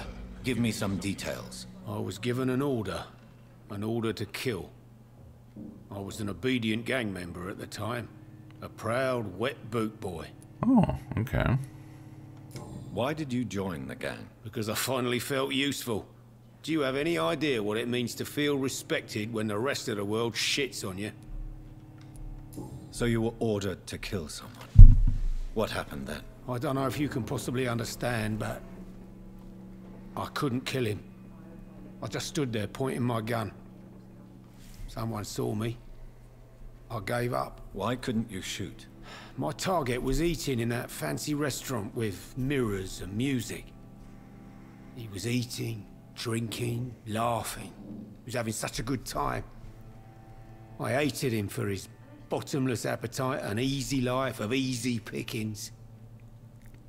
And then something happened.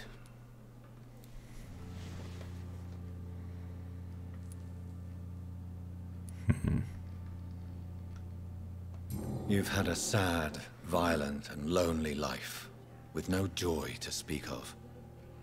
You realized that you were living with nothing but sadness. No, not really. I had friends and happiness in my life.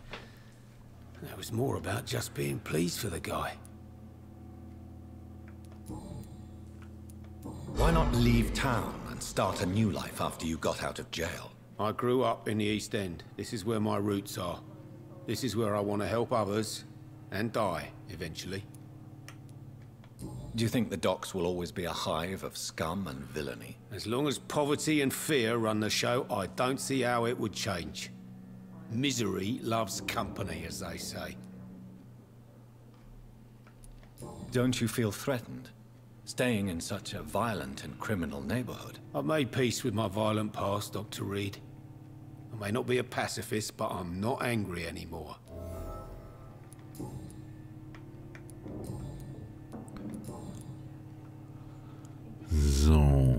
Ja, es waren jetzt einige Sachen bei ihm und er hat noch mehr Hinweise, die man frei bekommen könnte. Goodbye, Mr. Watts.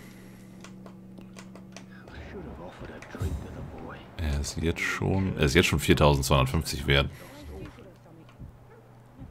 Aber wenn wir ihn mal aussaugen würden, würde es hier mit dem ganzen Viertel wahrscheinlich den Bach runtergehen.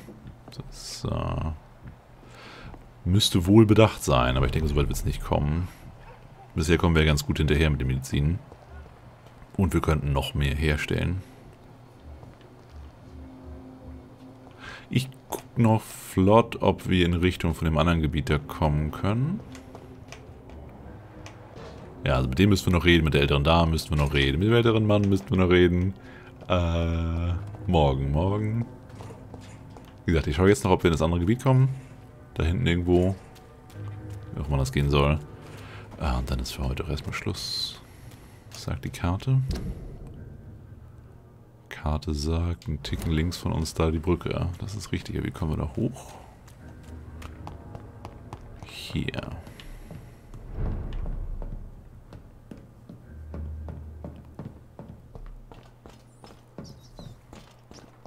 Hierüber sind wir geflohen, oder? Ganz am Anfang.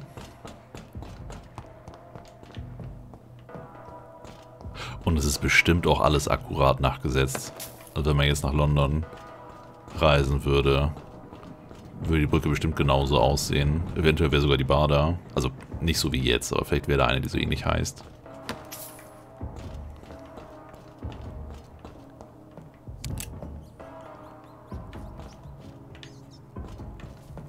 Wobei, also das East End sagt mir was. Aber ich glaube, das ist kein so ein... Nee, Ratten wollen wir nicht essen. Kein runtergekommener Ort mehr. Müsst den Herr mal googeln.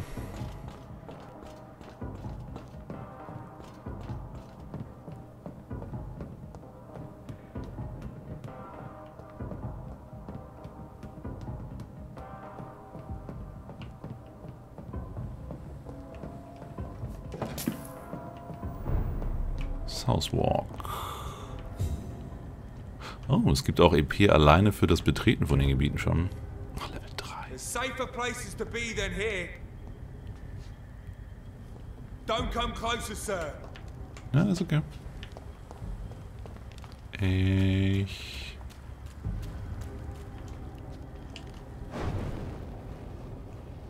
schleife hier an euch vorbei.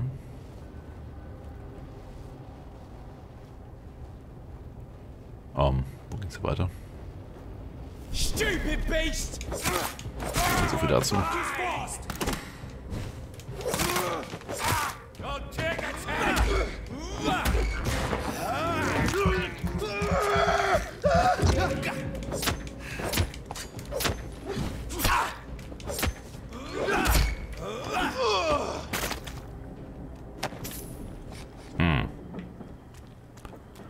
Vielleicht hätte ich doch nach oben bleiben sollen. Ich sehe hier nämlich... Ah, wir können hochspringen. Ah, alles klar. Oh, für Loot.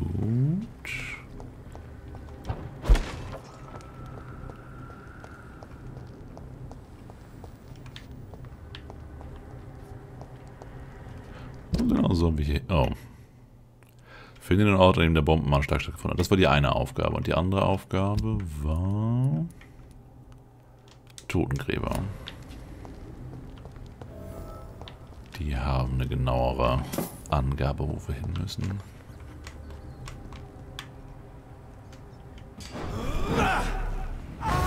Fuck, it's fast! Best turn around if I were you.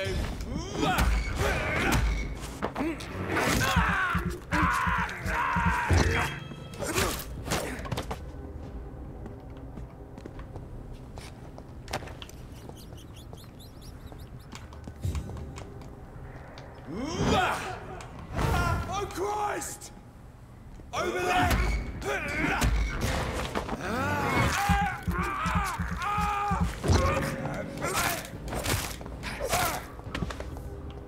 Ja, sehr angenehm die Ecke hier.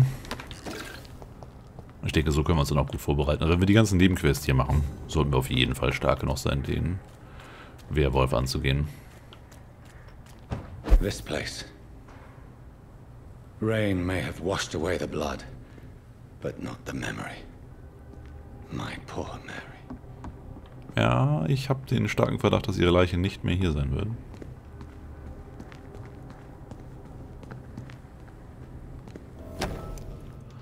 Drohung. Hallo Jungs. Zu eurer letzten Nachricht zum Auftrag, die Toten ins Hausburg zu plündern, sag's nur einmal. Tut es einfach. Seid froh, dass ich eure Beschwerde nicht Edwina zeige.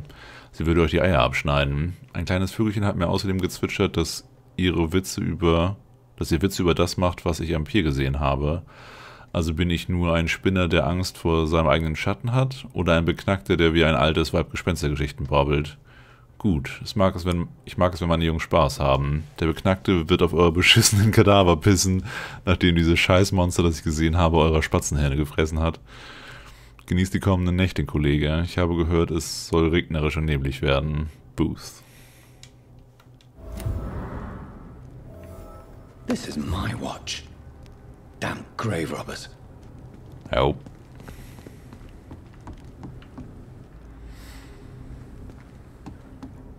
Wow.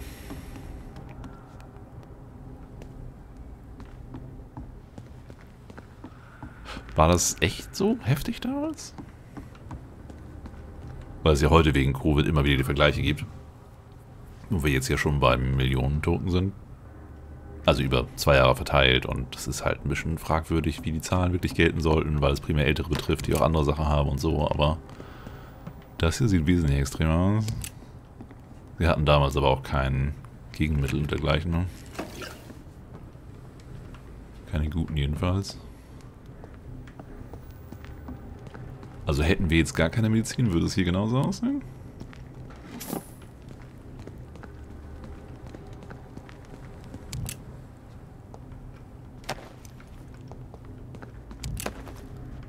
Wir machen übrigens gerade die Arbeit der Totengräber. Ich weiß nicht, ob das so vorgesehen wurde. Ghoulgräber, entscheide, was du Edwina Cox sagen willst. Melde den Tod der Grabräuber oder verberge die Wahrheit. Das spricht dagegen, dass wir ihnen sagen, dass sie tot sind.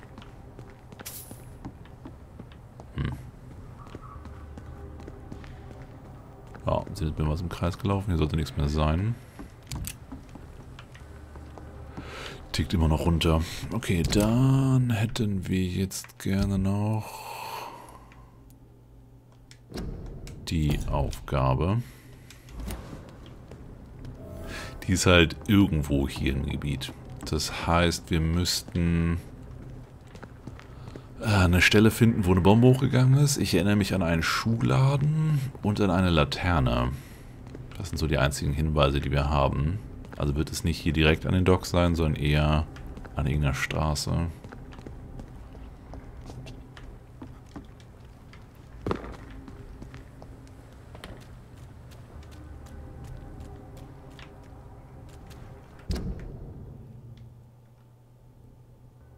Aber hier sind keine Straßen hier im unteren Bereich. Da im Süden vielleicht? Gucken wir nochmal runter.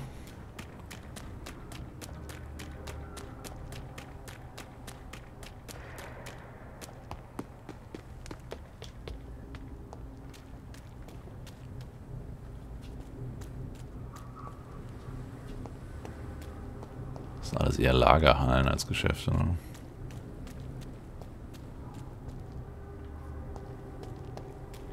Ja, doch, hier.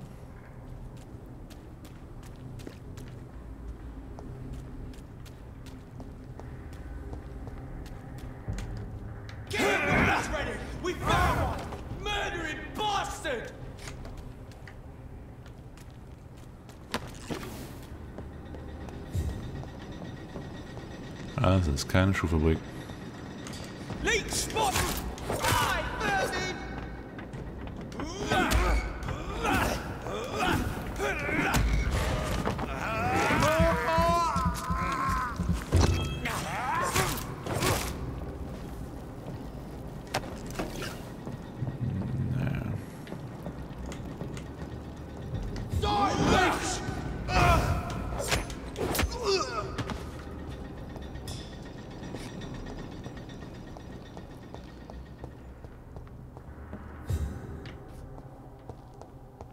Hier haben wir uns auch am Anfang durchgekämpft.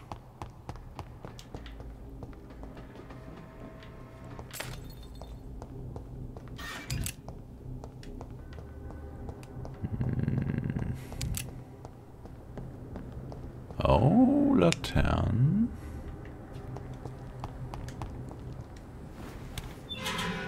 Wollte ich noch offen haben, das, ja, ne, falls es eine Abkürzung sein könnte.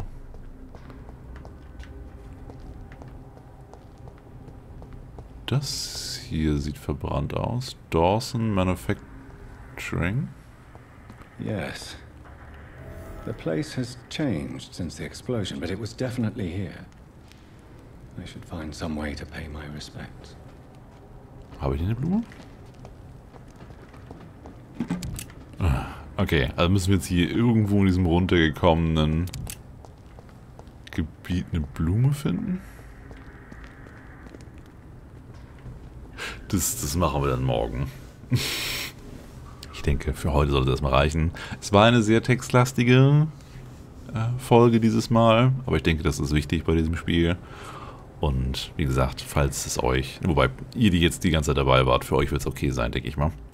Man sollte nur denjenigen sagen, die abgesprungen sind, dass es ja genug andere Auswahl gibt. Sowas in der Richtung. Guti, also für heute genug. Morgen 19 Uhr geht's weiter. Ich wünsche euch noch einen schönen Abend und bis dann.